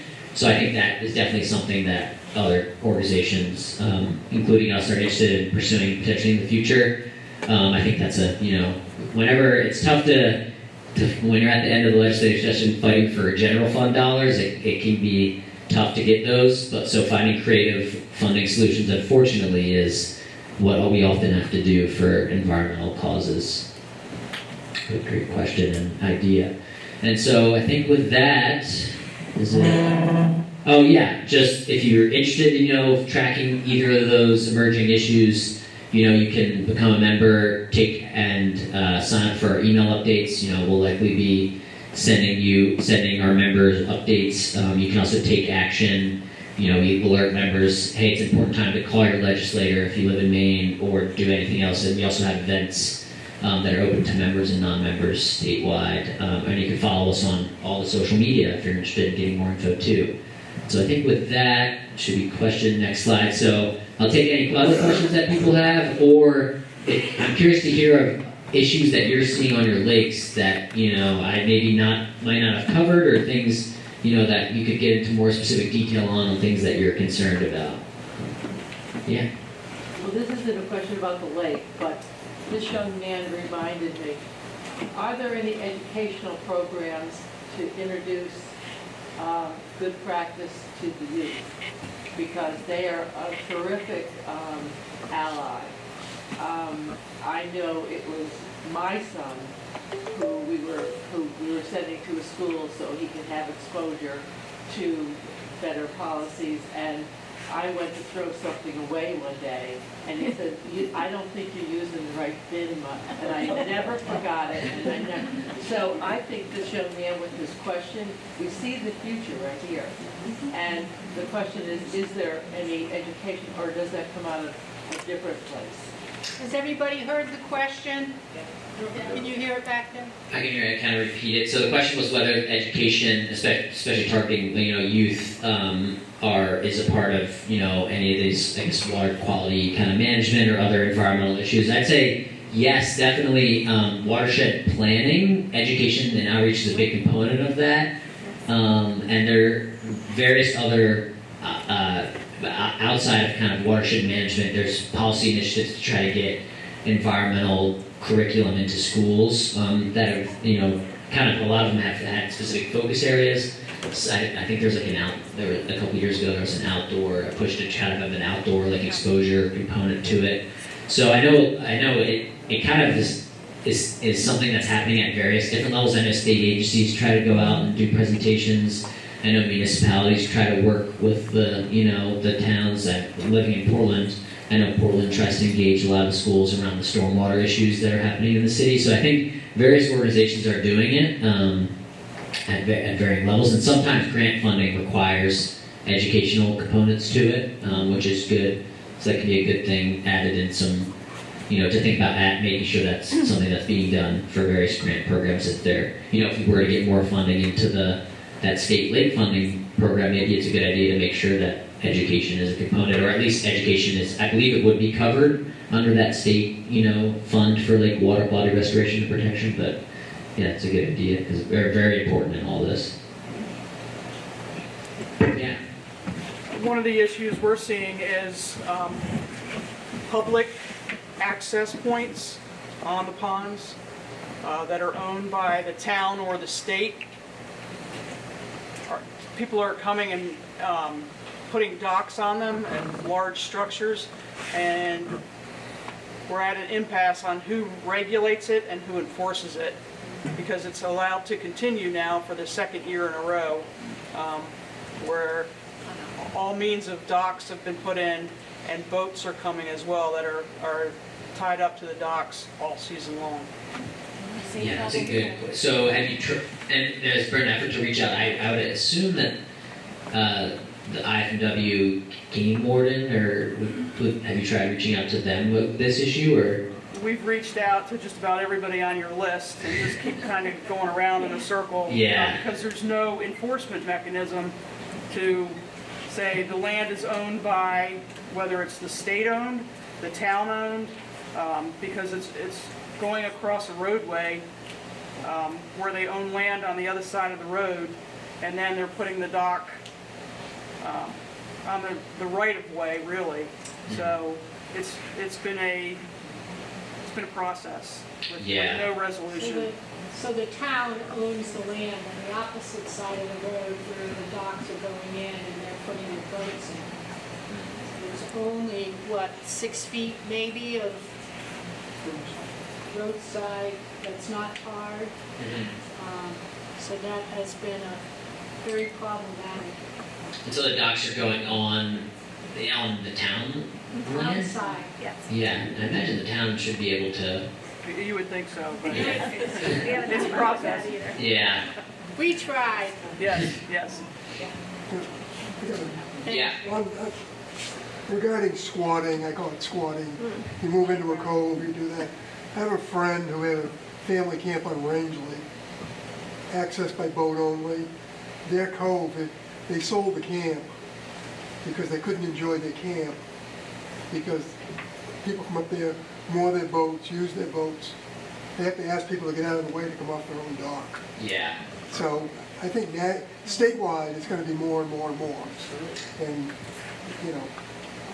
Yeah, and I think that's a good case for the game warden. I think the game warden just getting, I know they might not necessarily do anything, but they do keep track of all that data, I know, and so if you're at least reporting it, even if they're not acting on it, then at least there's a paper trail, they have the statistics to back up, like, okay, this is a real big concern statewide or something. I know it's Compsacani Lake, my brother's got a camp over there. Bigger lake, more money. They actually hired a Goodwill ambassador guy, a retired game warden, who goes around and informs people about, should you be doing that, can you have a car, and he can't enforce anything, he can't do anything. Just educate. But educate, and but it's money. Yeah, exactly. Yeah, I know of a couple lake associations that have that model of a boat kind of, yeah. But they don't have. Last year and asked them what the mooring fees were on the head of Lake Christopher. because, even though I know there aren't any, because I wanted to stir that pot, because I don't want people coming in there and turning it into a giant mooring zone. If they want to do it legally, and like say set aside 6 places or whatever for a fee with a sticker, but right now they're getting free waterfront property. Yep, exactly. And plus it's unsightly. I mean, it's not a pretty boat, the one that's out there right now, but that's not the point, you Right. know. And they're accessing it by the town. Last year, they hooked into a tree and the water. This year, they're just on the water. Yeah. But the game wardens won't do anything. They're like, well, it's not blocking any kind of waterway. You know, they're not dumping pollution. Yes, they have a good sticker. The boat is legal. Mhm. It's just not right. Yeah. And I think that is a little bit of a gray area because it is like the Because waters we pay are a state ton of property. taxes for this luxury.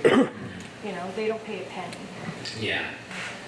Yeah, no, I think that's definitely seems like I didn't follow the houseboat debate closely, so I'm not sure. I assume that this was mentioned during that debate. I'm not sure why they. We started talking about it at last year's meeting, and I am not going to let it go away. I think it would need to. I don't think the towns would have jurisdiction over it because it's on the when you're on the pond proper. It's, Right, but it's a State. tax thing. It's a. You come and stay all day. That's fine. That's what you're supposed to do, and then you're supposed to leave.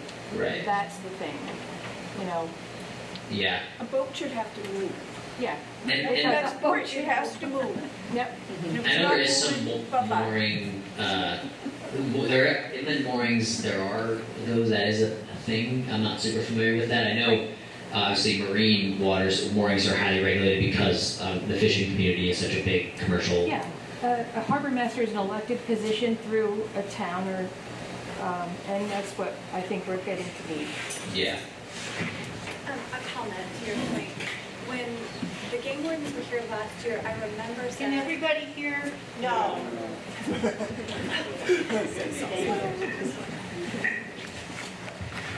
So when the game wardens were here last year, this issue, maybe you brought it up, I'm not sure. So I remember Sarah saying that there is a harbor master in Sebago. Right, but there's not one in Lake Christopher. Correct. That's the question. Right, so I understand.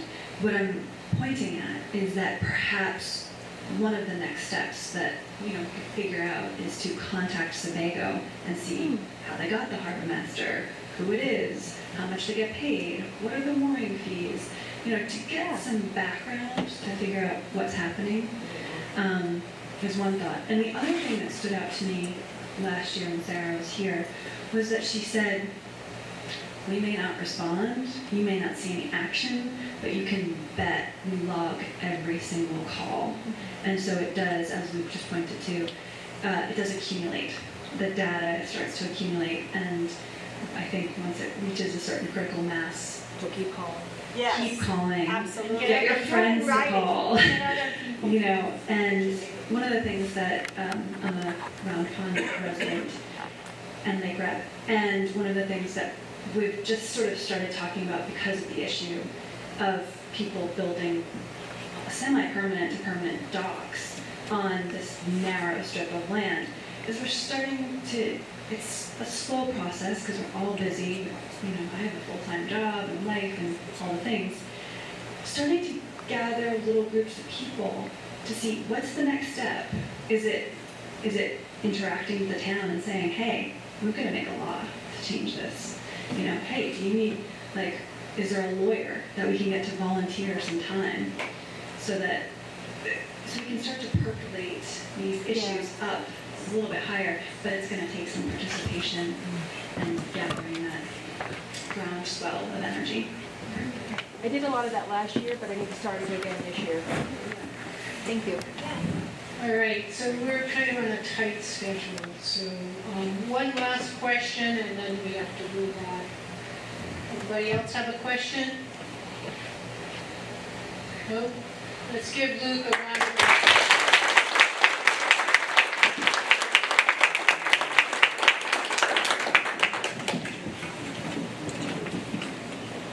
So food will be delivered at 11:30, so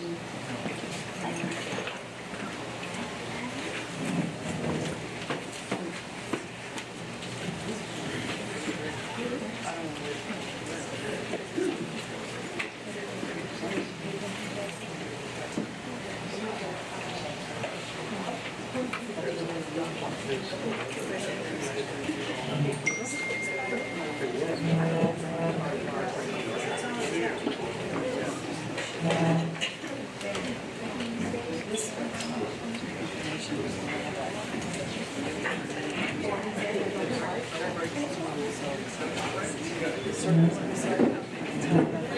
so the next speaker will be Emily Pinta, and she's our Lake Reps Chair.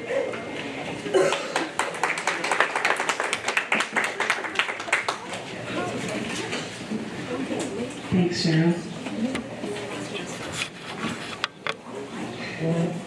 Hi, everyone.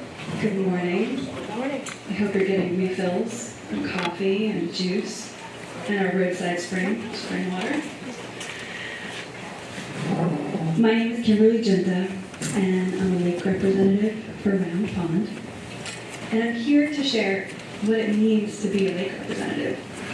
But as I was preparing my presentation, I realized that what it means to be a lake representative is what it means to just be a person living near the lake.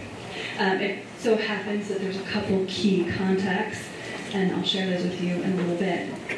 But everything I'm talking about when I say a lake representative, I'm talking to all of you, and it means all of us. So, do any of you remember the Lorax? Either the movie or the book? The Lorax is a fictional Dr. Seuss character who famously said, "I speak for the trees."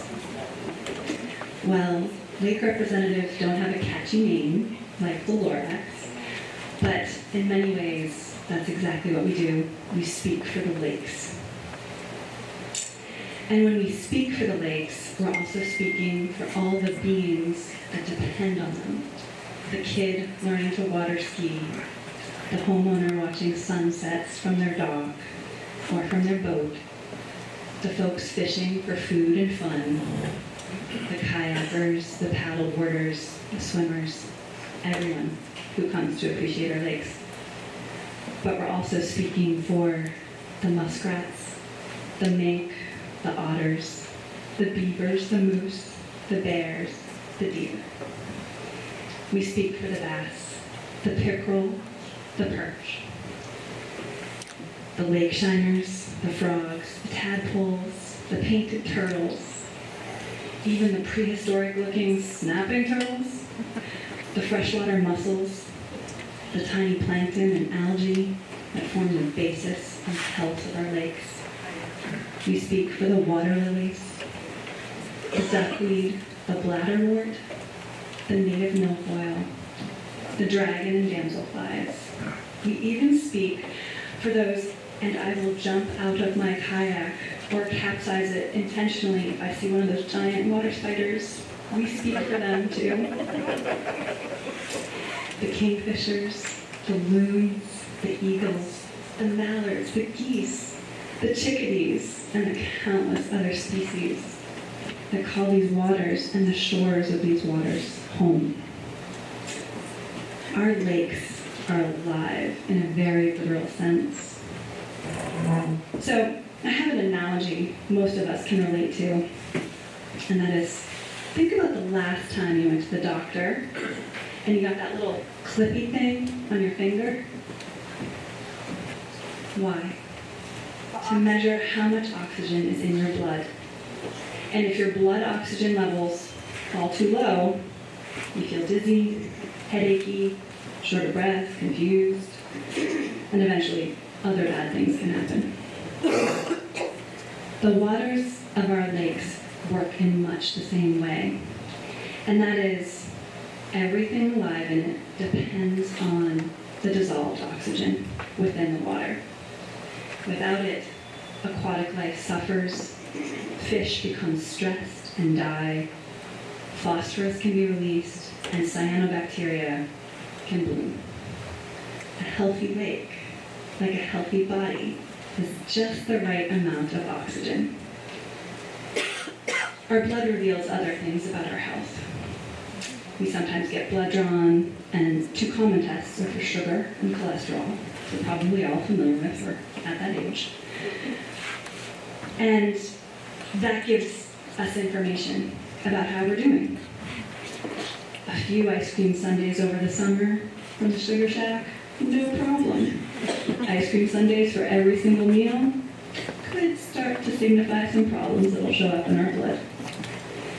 In our lakes, we can think of nitrogen and phosphorus, like the sugar and cholesterol of the waters. Some amount of phosphorus and nitrogen just exist and don't harm our lakes. But in excess, nitrogen and phosphorus fuel the cyanobacteria blooms, reduce water clarity, lower oxygen levels, and disrupt, again, the balance that keeps a lake healthy, in the same way that sugar and cholesterol in excess disrupt our balance. So where do phosphorus and nitrogen come from? Fertilizers. I love a good plant on my patio as much as the next person, but we have to be careful not to fertilize or make sure the fertilizer isn't going right into the lake. Failing septic systems, pet waste on the ground.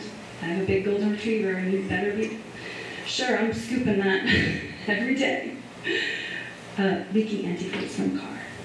So every time it rains, those things, if they're not kept up, run right into our lakes. And that's why the work of lake representatives matter. Some of our lake representatives monitor dissolved oxygen and phosphorus levels. Carl's coming up and Jim, and they're going to talk about those things. Collect data that help us understand what's happening underneath the surface of the water. Help remove aquatic plants, which is messy, time-consuming work. Like the ongoing milfoil eradication effort in Lake Christopher. And others, like myself, help lakeside property owners how to understand and care for their property, and by extension the lake, and prevent things like phosphorus and nitrogen runoff.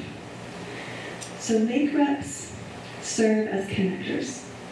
We connect neighbors with information, residents with resources, people with concerns to agencies that can help them. And we also help people understand that protecting the lake isn't about one person doing everything. You can look around in this room and see people who are clearly concerned enough to be here and spend their beautiful Saturday morning in Maine in a room inside. So what we are all doing is a few simple things. And then it's not just on one person doing everything.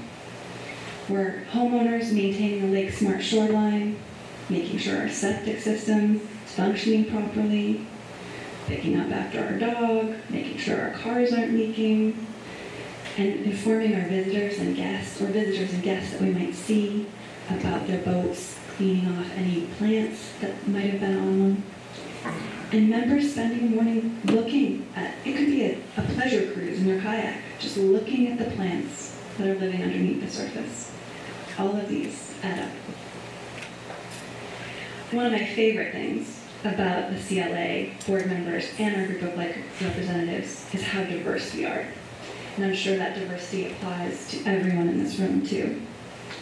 Among our lake representatives, we have a retired police officer, customer service and marketing professionals, teachers, a musician, carpenter, school administrators, healthcare professionals, engineers, people who are currently working and people who have been retired for years, people who are new to the lakes, people who are seasonal, people who have lived on these lakes their entire lives, and people who fell in love with them and never left.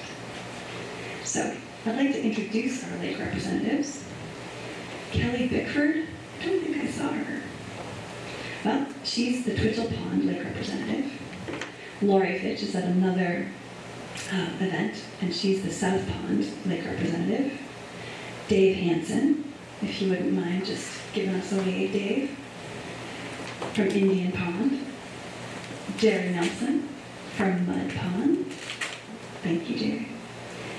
Jim St. Germain, is he still here? Hi, Jim. From Hicks Pond. Ben Weigel from Overset Pond. I didn't see him here today. And what unites us isn't our professions or where we come from. It's just a shared belief that these waters are worth protecting. Healthy lakes support healthy wildlife, but they also support healthy humans. We can't jump in water that has cyanobacteria in it and not feel very, very ill. It supports healthy communities and healthy local economies, and they give us something beautiful to share with future generations. So, if you're wondering how you can help today, the answer is so simple. You're already doing it. Show up at our meeting, you learn more, and every day we can learn a little bit more about our lakes and ponds and the people who live on them. So talk to your neighbor. Attend an invasive plant patrol. They're so fascinating, I gotta say. Like, I love plants, and looking under the water at the plants was just as fascinating. There's a whole world I had no idea existed because I'm focused on mammals and birds, but all the plants are fascinating. If you own a property, get a Lake Smart evaluation and inform your guests how to protect the lake. So on every table, there's a Lake Smart packet, and if you don't have one, there's Lake Smart eval applications, questionnaires over on the info table. Fill one out, share it with one of us, and we'll be happy to get you a Lake Smart evaluation. They're fun, surprisingly. I mean, it seems like it's just education. It's just learning more.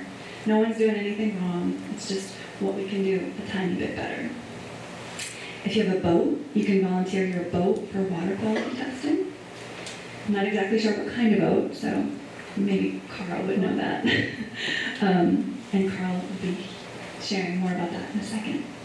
And then call or email your lake representative and ask what projects they're working on and if they need any help, because, many hands makes light work. Caring for our lakes does not require perfection, it just requires participation.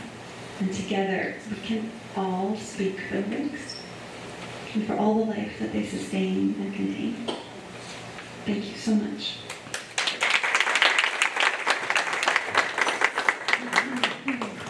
Thank you, Kim. So next up is Carl Plasman and Jim Chandler about water quality and milfoil. And I have to admit that Jim and Carl are the driving force of our milfoil removal, and they work tirelessly monitoring and marking all the milfoil plants and removing them before we even hire New England Milfoil to come out. So it's a process that's dirty, it's nasty, it's muddy, and it's very time consuming. And milfoil still grows in the winter, even when it's iced over. And what happens is that milfoil lays down. And when it lays down, when the ice comes out, it sends roots down, so it grows. It's very prolific. So Carl, you want to come up? And Jim, do you want to? You stay right here, okay. Yeah, we'll do the following first. So, tough act to follow. Great presentations. So, what's water quality? As we heard from our speaker, the Secchi district used a lot to measure how clear water is. Because no matter what's going wrong with the lake, the first thing that seems to happen is that it gets less clear. So long ago, the Lake Stewards of Maine had determined that doing these Secchi measurements are the most accurate and straightforward way for volunteers to gather data that can be tracked. And the Lake Stewards have the data going back 40 years, a long time, using the speaker's advice about the Lake Stewards of Maine website. Besides the scorecard, that scorecard is a concentration of data from all sorts of sources, and that data is all shown on the Lake Stewards website. If you search, you can, like you said, search for Greenwood, say, and look up South Pond, and find all the records. So, what's with the Secchi district? This is a Secchi disc. It's a weighted glass disc with the obvious pattern on it. And the certified testers lowered in the water, looking through the scope to see clearly, and you carefully bring it up and down several times and determine exactly when it disappears.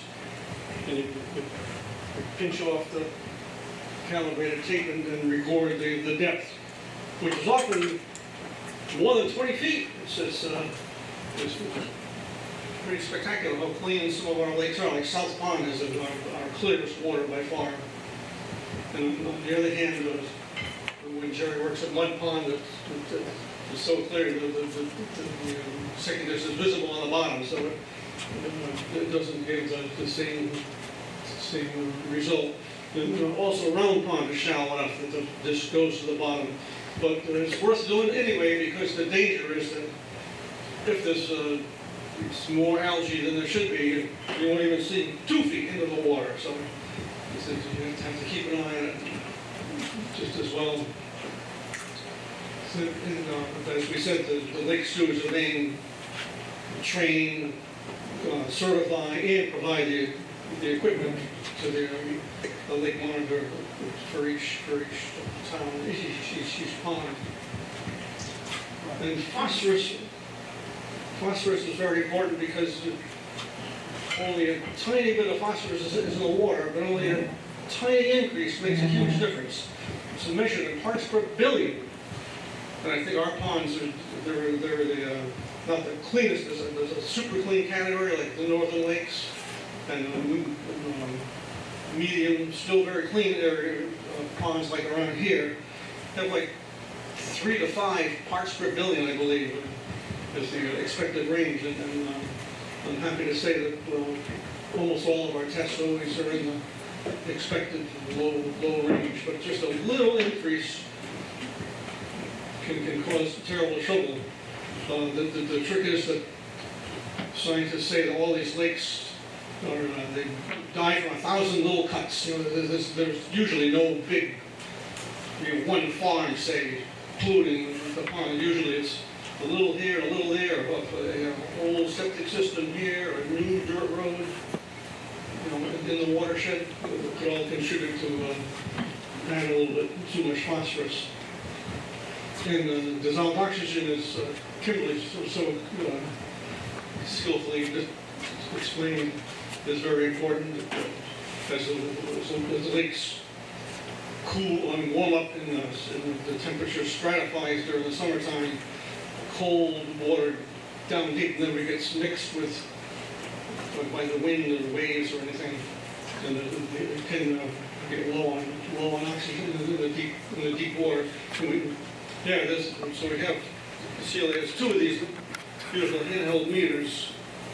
Again, it's on a cord that's 20 meters long, so you can reach nearly 60 feet down in the water. The sensor is protected and weighted. So at the same place, the deep part of the lake where you've just taken Secchi reading, we also lower that sensor 1 meter at a time and record the temperature and the dissolved oxygen, and that gets recorded. Because the lake stewards adjust for the weather. If there's no sun, you can't see as deep in the water, so the Secchi reading will be a little different. Anyway, so you have to do it between 9 and 12 in the daytime. I mean, not 9 and 3 or 4 o'clock in the daytime. But we try to avoid noon, because in noon there's no shade. The sun is shining directly in the water. Ideally, you have a little shade from your boat to be able to see the Secchi the best way. It's recorded the wind speed and the wind direction, all in form. Okay, so let's look at the next slide. So there's a sample of some of this year's as well as the previous year's things from a few of our ponds. And using the Lake Stewards website, that's what we talk about historic average. See, North Pond usually has always averaged about 5.7 meters. And so our average, so far, right, right about now, it's even better. It's better in the ballpark. And that's been true of most of our ponds most of the time. So we really want to thank all the people that do this, we call ourselves the Lake Stewards, because of the Association of Lake Stewards of Maine. So Lois Ruff has been doing Lake Christopher for many years. She's hoping to retire, so hoping to have a new person to fill on Lake Christopher. And Twitchell Pond, Vicki Gannon and Kelly Beckford have been doing that for a long time, doing a good job. And thank you very much. And Indian Pond and Rich Schneider and Dave Hansen both work together. Cheryl and I do North Pond and South Pond and Round Pond. So we hope to find people that will do Round Pond and South Pond. We make quite a journey to go from North Pond and around the block to get all the way to South Pond in our little boat. And Jerry Nelson's been doing North Pond for Mud Pond for several years now. And thanks to all those. And we also would love to have someone that could do Overset Pond, which involves a little bit of a mile hike to get there to do it. But there's a canoe there, you could use the canoe that's there. Yeah, we have. The boat at Overset. Usually, and we have the keys to the gate. So. Okay, that's good. And Hicks Pond also, we'd appreciate someone to regularly check that. So let's try the next slide, please. And here's this year's, so far, there's a lot of oxygen data. And as we heard, for example, Twitchell Pond, down in the deep near the bottom, the oxygen does show that it gets depleted during the year. And that's not something new. That's been going on. It's unlike, by contrast, the South Pond, even down 30 feet, it's still a good healthy amount of dissolved oxygen. South Pond is the cleanest of our ponds. And I think that's most of what I wanted to say. Does anybody have questions about any particular pond or particular readings? About the clamshell map. Well, that's to do with invasives. Oh, okay. One question. Yes. About the, so that's the percentage, I assume that's the percent saturation, the 6.1. So. Yeah, South Pond would be saturated at the surface, and as you go down several meters, the water gets colder and it can hold even more oxygen until it gets too deep to a point where it shows some depletion. But yeah, usually the surface, that's one way that you automatically, you might calibrate your meter. In the clipboard we have a chart of saturation at a given temperature. And if your meter isn't telling you something that matches that table, you know there's something going wrong.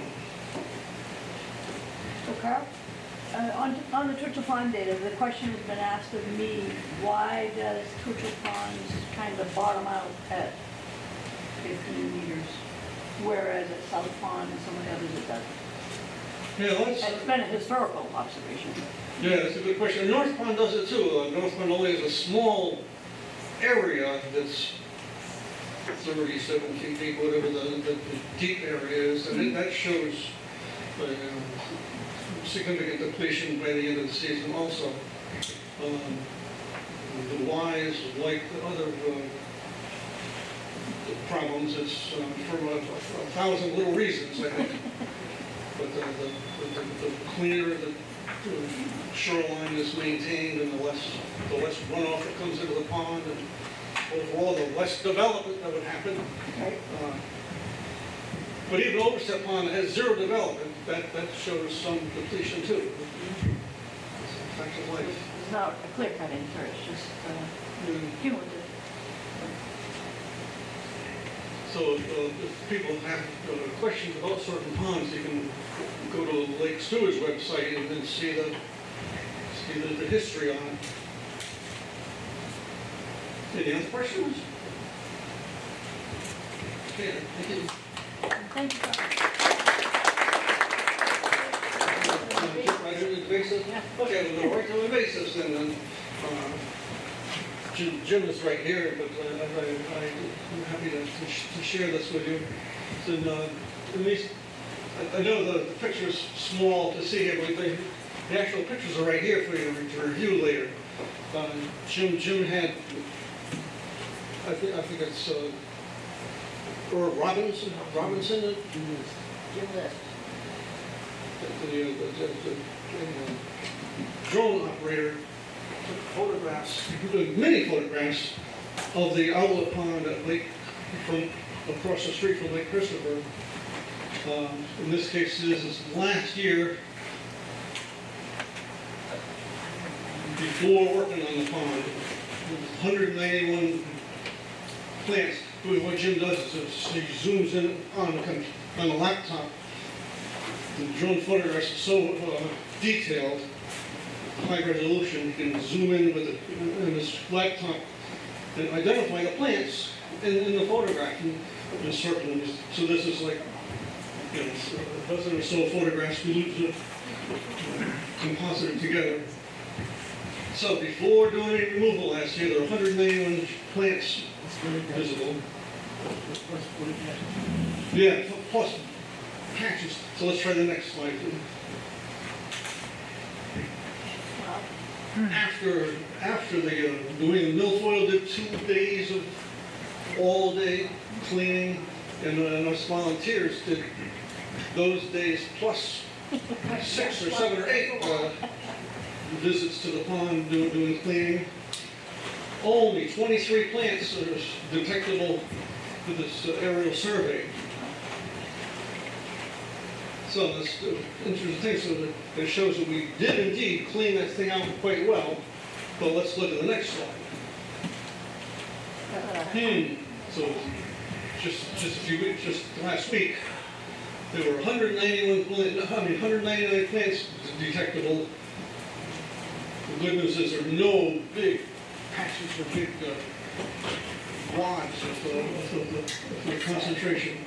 So this shows us that just because you remove them, it doesn't guarantee that they stay away. So the answer seems to be that we're going to use these clamshell nets. These are plastic and there's steel re-rolling, bent, so put the little flop right down.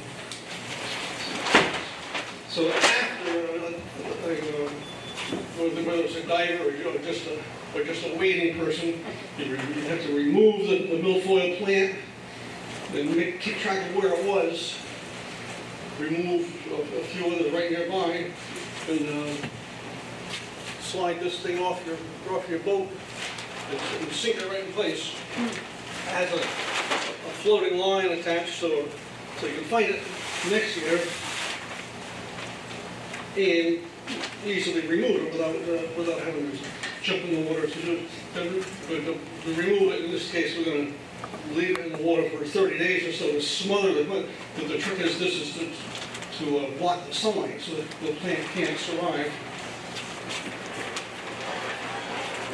Leave it for 30 days or so, and then move it to the next adjacent struggling to survive milfoil plant. So just yesterday, right? Yeah, yesterday we took 5 mats from, there's an area down near the downstream end of the outlet pond where there was a heavy infestation. We put 10 of these mats there, and went back a few weeks later and pulled whatever little plants were showing themselves out in between them.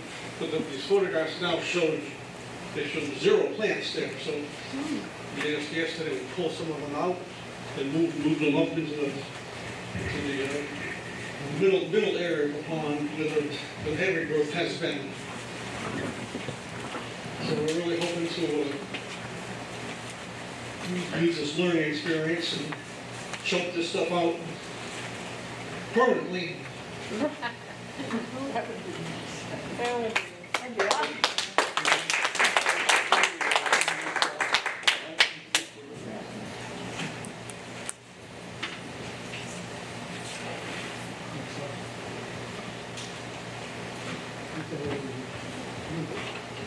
Yeah, so this is the area where this is the beaver lodge. Downstream is that way. And so in here is where it was heavily infestated. We put 10 mats in there last year. And this year there's no regrowth right there. So. Yeah.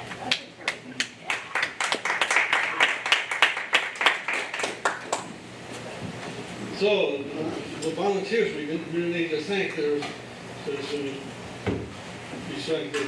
myself and Cheryl and Jim, Ben Weidel, Karen Franks, Tom Franks, Arnie Schuster, Jerry Nelson, Lois Ruff, and new yesterday, Leslie Hirschlag, spent all day in the boat. So I want to thank all these people tremendously for this. As Cheryl mentioned before, it's dirty, muddy, but interesting work. Also in the past we had Simon Smith who did diving for us last year, Bob Rose, and Mike Haney, Julian Christie, she's here today, Kim Roberts, and Andy Roberts, Travis Kirko, Jim List and Henrietta List, and the drone folks, and Tim Russell. And just great news, we found Jim found another diver to work with us. Is Dylan here? No? Dylan Duarte. What town is he? Somewhere from some not too far away.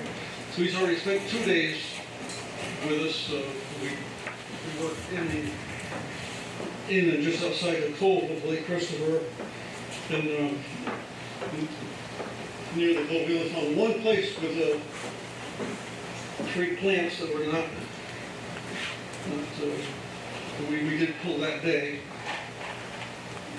There were like 5 or 7 plants we found. Yeah, 5 plants we found in that area just outside the cove.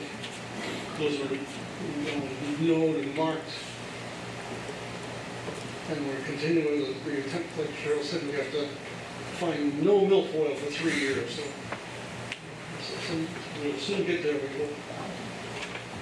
So it's very exciting having Dylan. He's a veteran,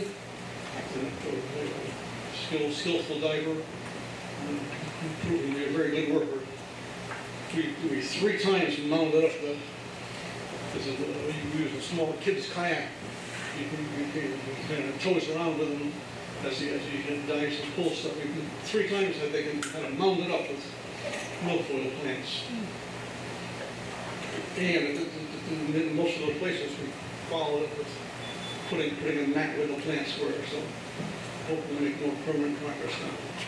Where do you dispose of the milfoil? Usually, we were able to put it right in the woods, adjacent to above the high water level.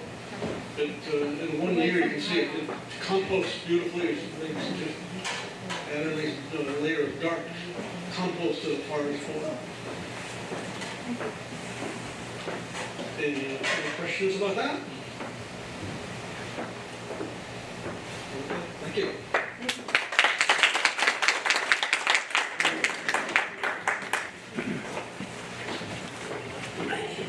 And again, we're always looking for volunteers to help us with milfoil removal, whether it's just picking up the milfoil off the boat and bringing it into the woods, or paddling the canoe to pick up the milfoil. We can always use some help. So our lakes, so far, the only thing that we found is invasive milfoil. I don't know if we found any others. We haven't. So there are many types of invasive plants, and so they actually are in the quick key to identify, so we won't spend too much time talking about them. So we have the variable leaf milfoil, and one of the key characteristics is it has a red stem. So the native milfoil typically doesn't have the red stem, although we did a stump the chunk because somebody found milfoil behind the hub, and it had a red stem. And so they brought it to us. We tried to identify it, but I thought it's invasive. So we took the sample over to Lake Stewart's and said, can you guys look at this? And I want to make sure before we do anything that it is invasive. So they were stumped. So then they took it to the lab in Augusta, and they identified it, and it turns out it's a native milfoil, even though it had the red stem. So if you see anything that looks like this, please, if you can take a sample carefully, if you could bring it to us or call us and tell us where it is, we'll go out and take the sample ourselves. So we also have Eurasian water milfoil, curly leaf pondweed.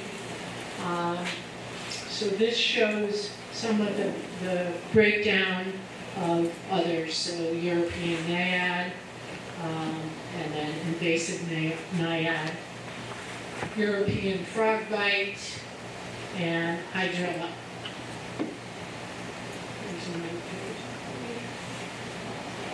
So fanwort, and this is the flower for fanwort, Brazilian waterweed, parrot feather, water chestnut, swollen bladderwort.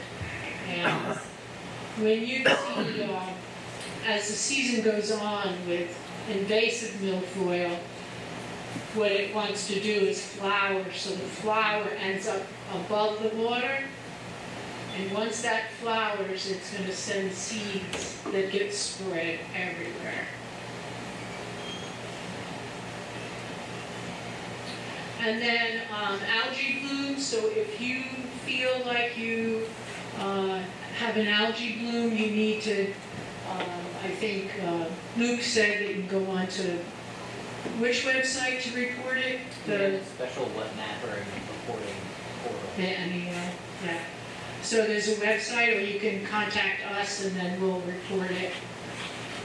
You have to be really, really careful because it's toxic to animals and it's also toxic to people. So if you do have an algae bloom, nobody should be swimming in it.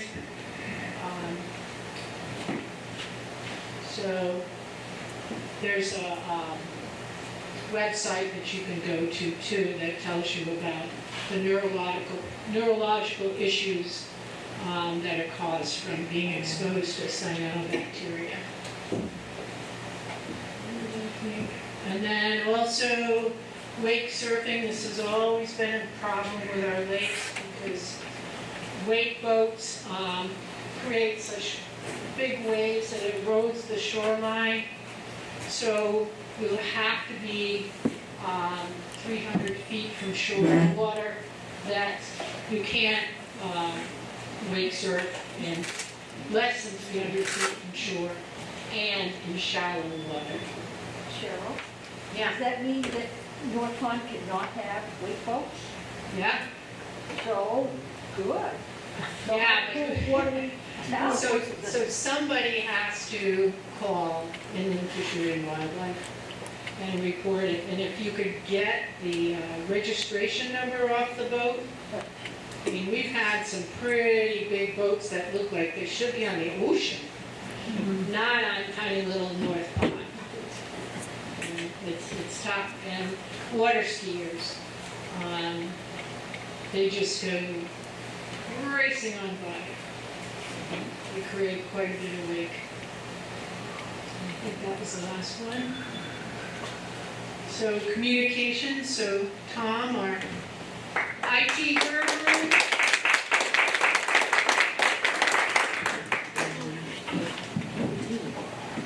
Good morning.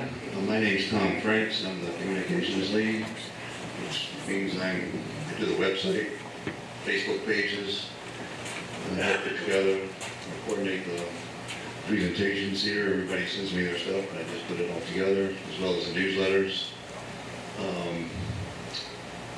We have the website. That's the URL at up top there, where you can find a lot of information that's been discussed today, a lot of links to other organizations like Lake Stewart's of Maine or Maine Lakes. And that's a QR code that will also take you to our website. And I try to keep it up to date so that any upcoming events like this meeting or IPPs you can find there. And we also have our own Facebook page. It's under Western Maine Community Lakes Association.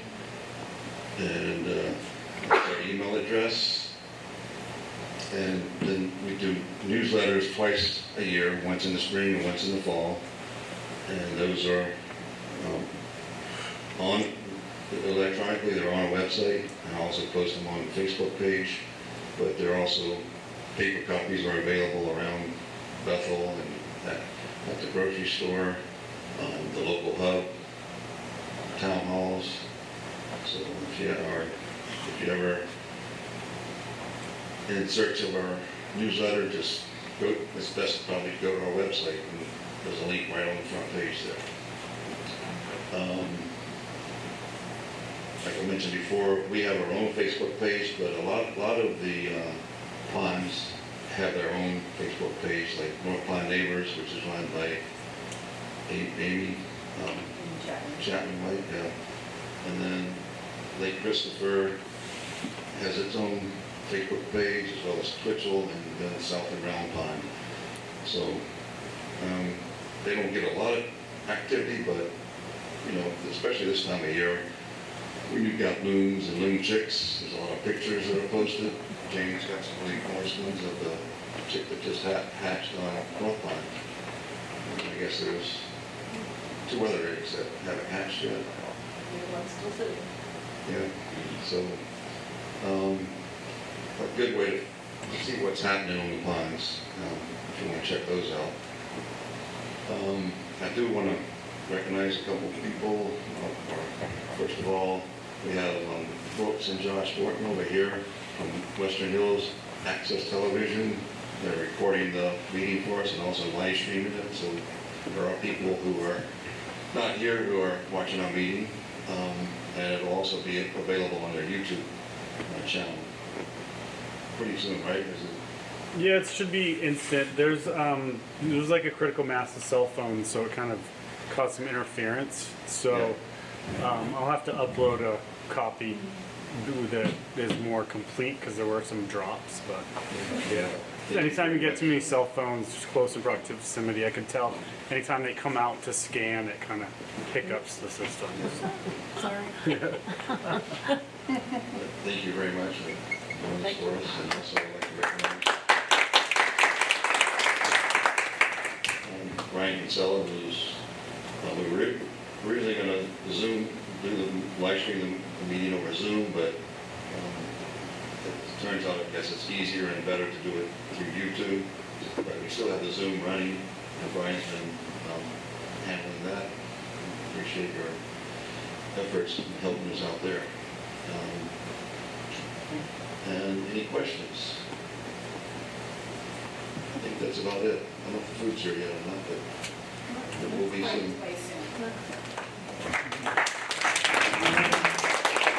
Are there any ponds that do not have a Facebook page? Because Tom is just excellent at setting them up for it. So does anybody have any more questions? Questions for Luke? Comments about what's happening on your pond?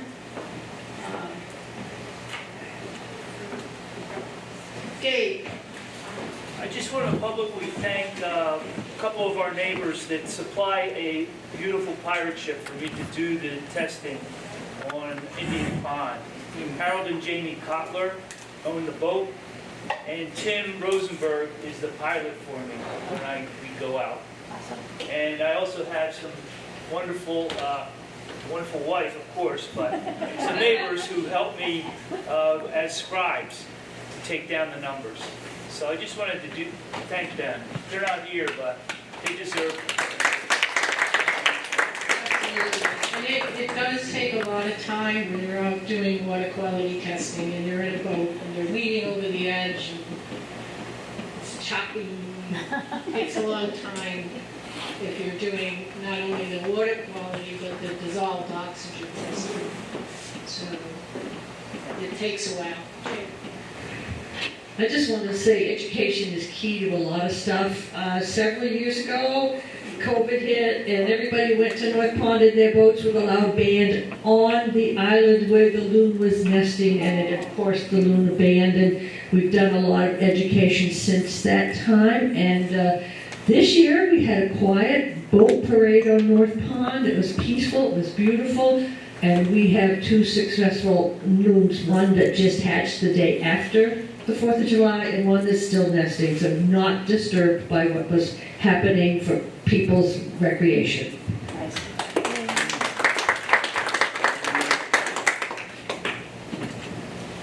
Any other comments, questions, observations? Cheryl, I have just a question about the milfoil on Lake Christopher. Yeah. Does the outlet count as part, or is it just Lake Christopher proper that has to be 3 for 3 years? The outlet count into? No, because the Lake Christopher drains into the outlet pond and then it goes down the Androscoggin River. So, yeah, it's just the cove where Tucker Carlson's place is. Yes, okay, thank you. Just in that area.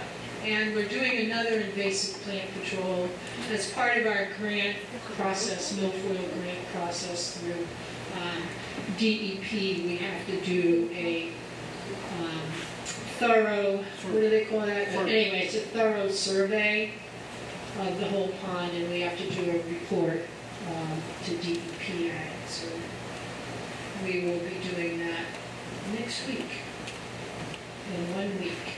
And the more people we have to come out and help us look, the better. And milfoil grows in water that's 15 feet deep or less.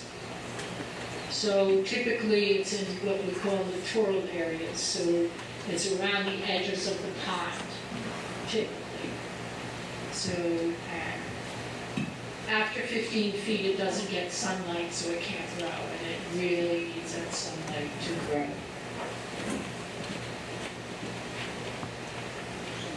Any other questions, comments? Great, so the food will be delivered here shortly. Thank you. And we'll have lunch. Thank you. Thank you, everybody, for coming. Thank you. Yeah.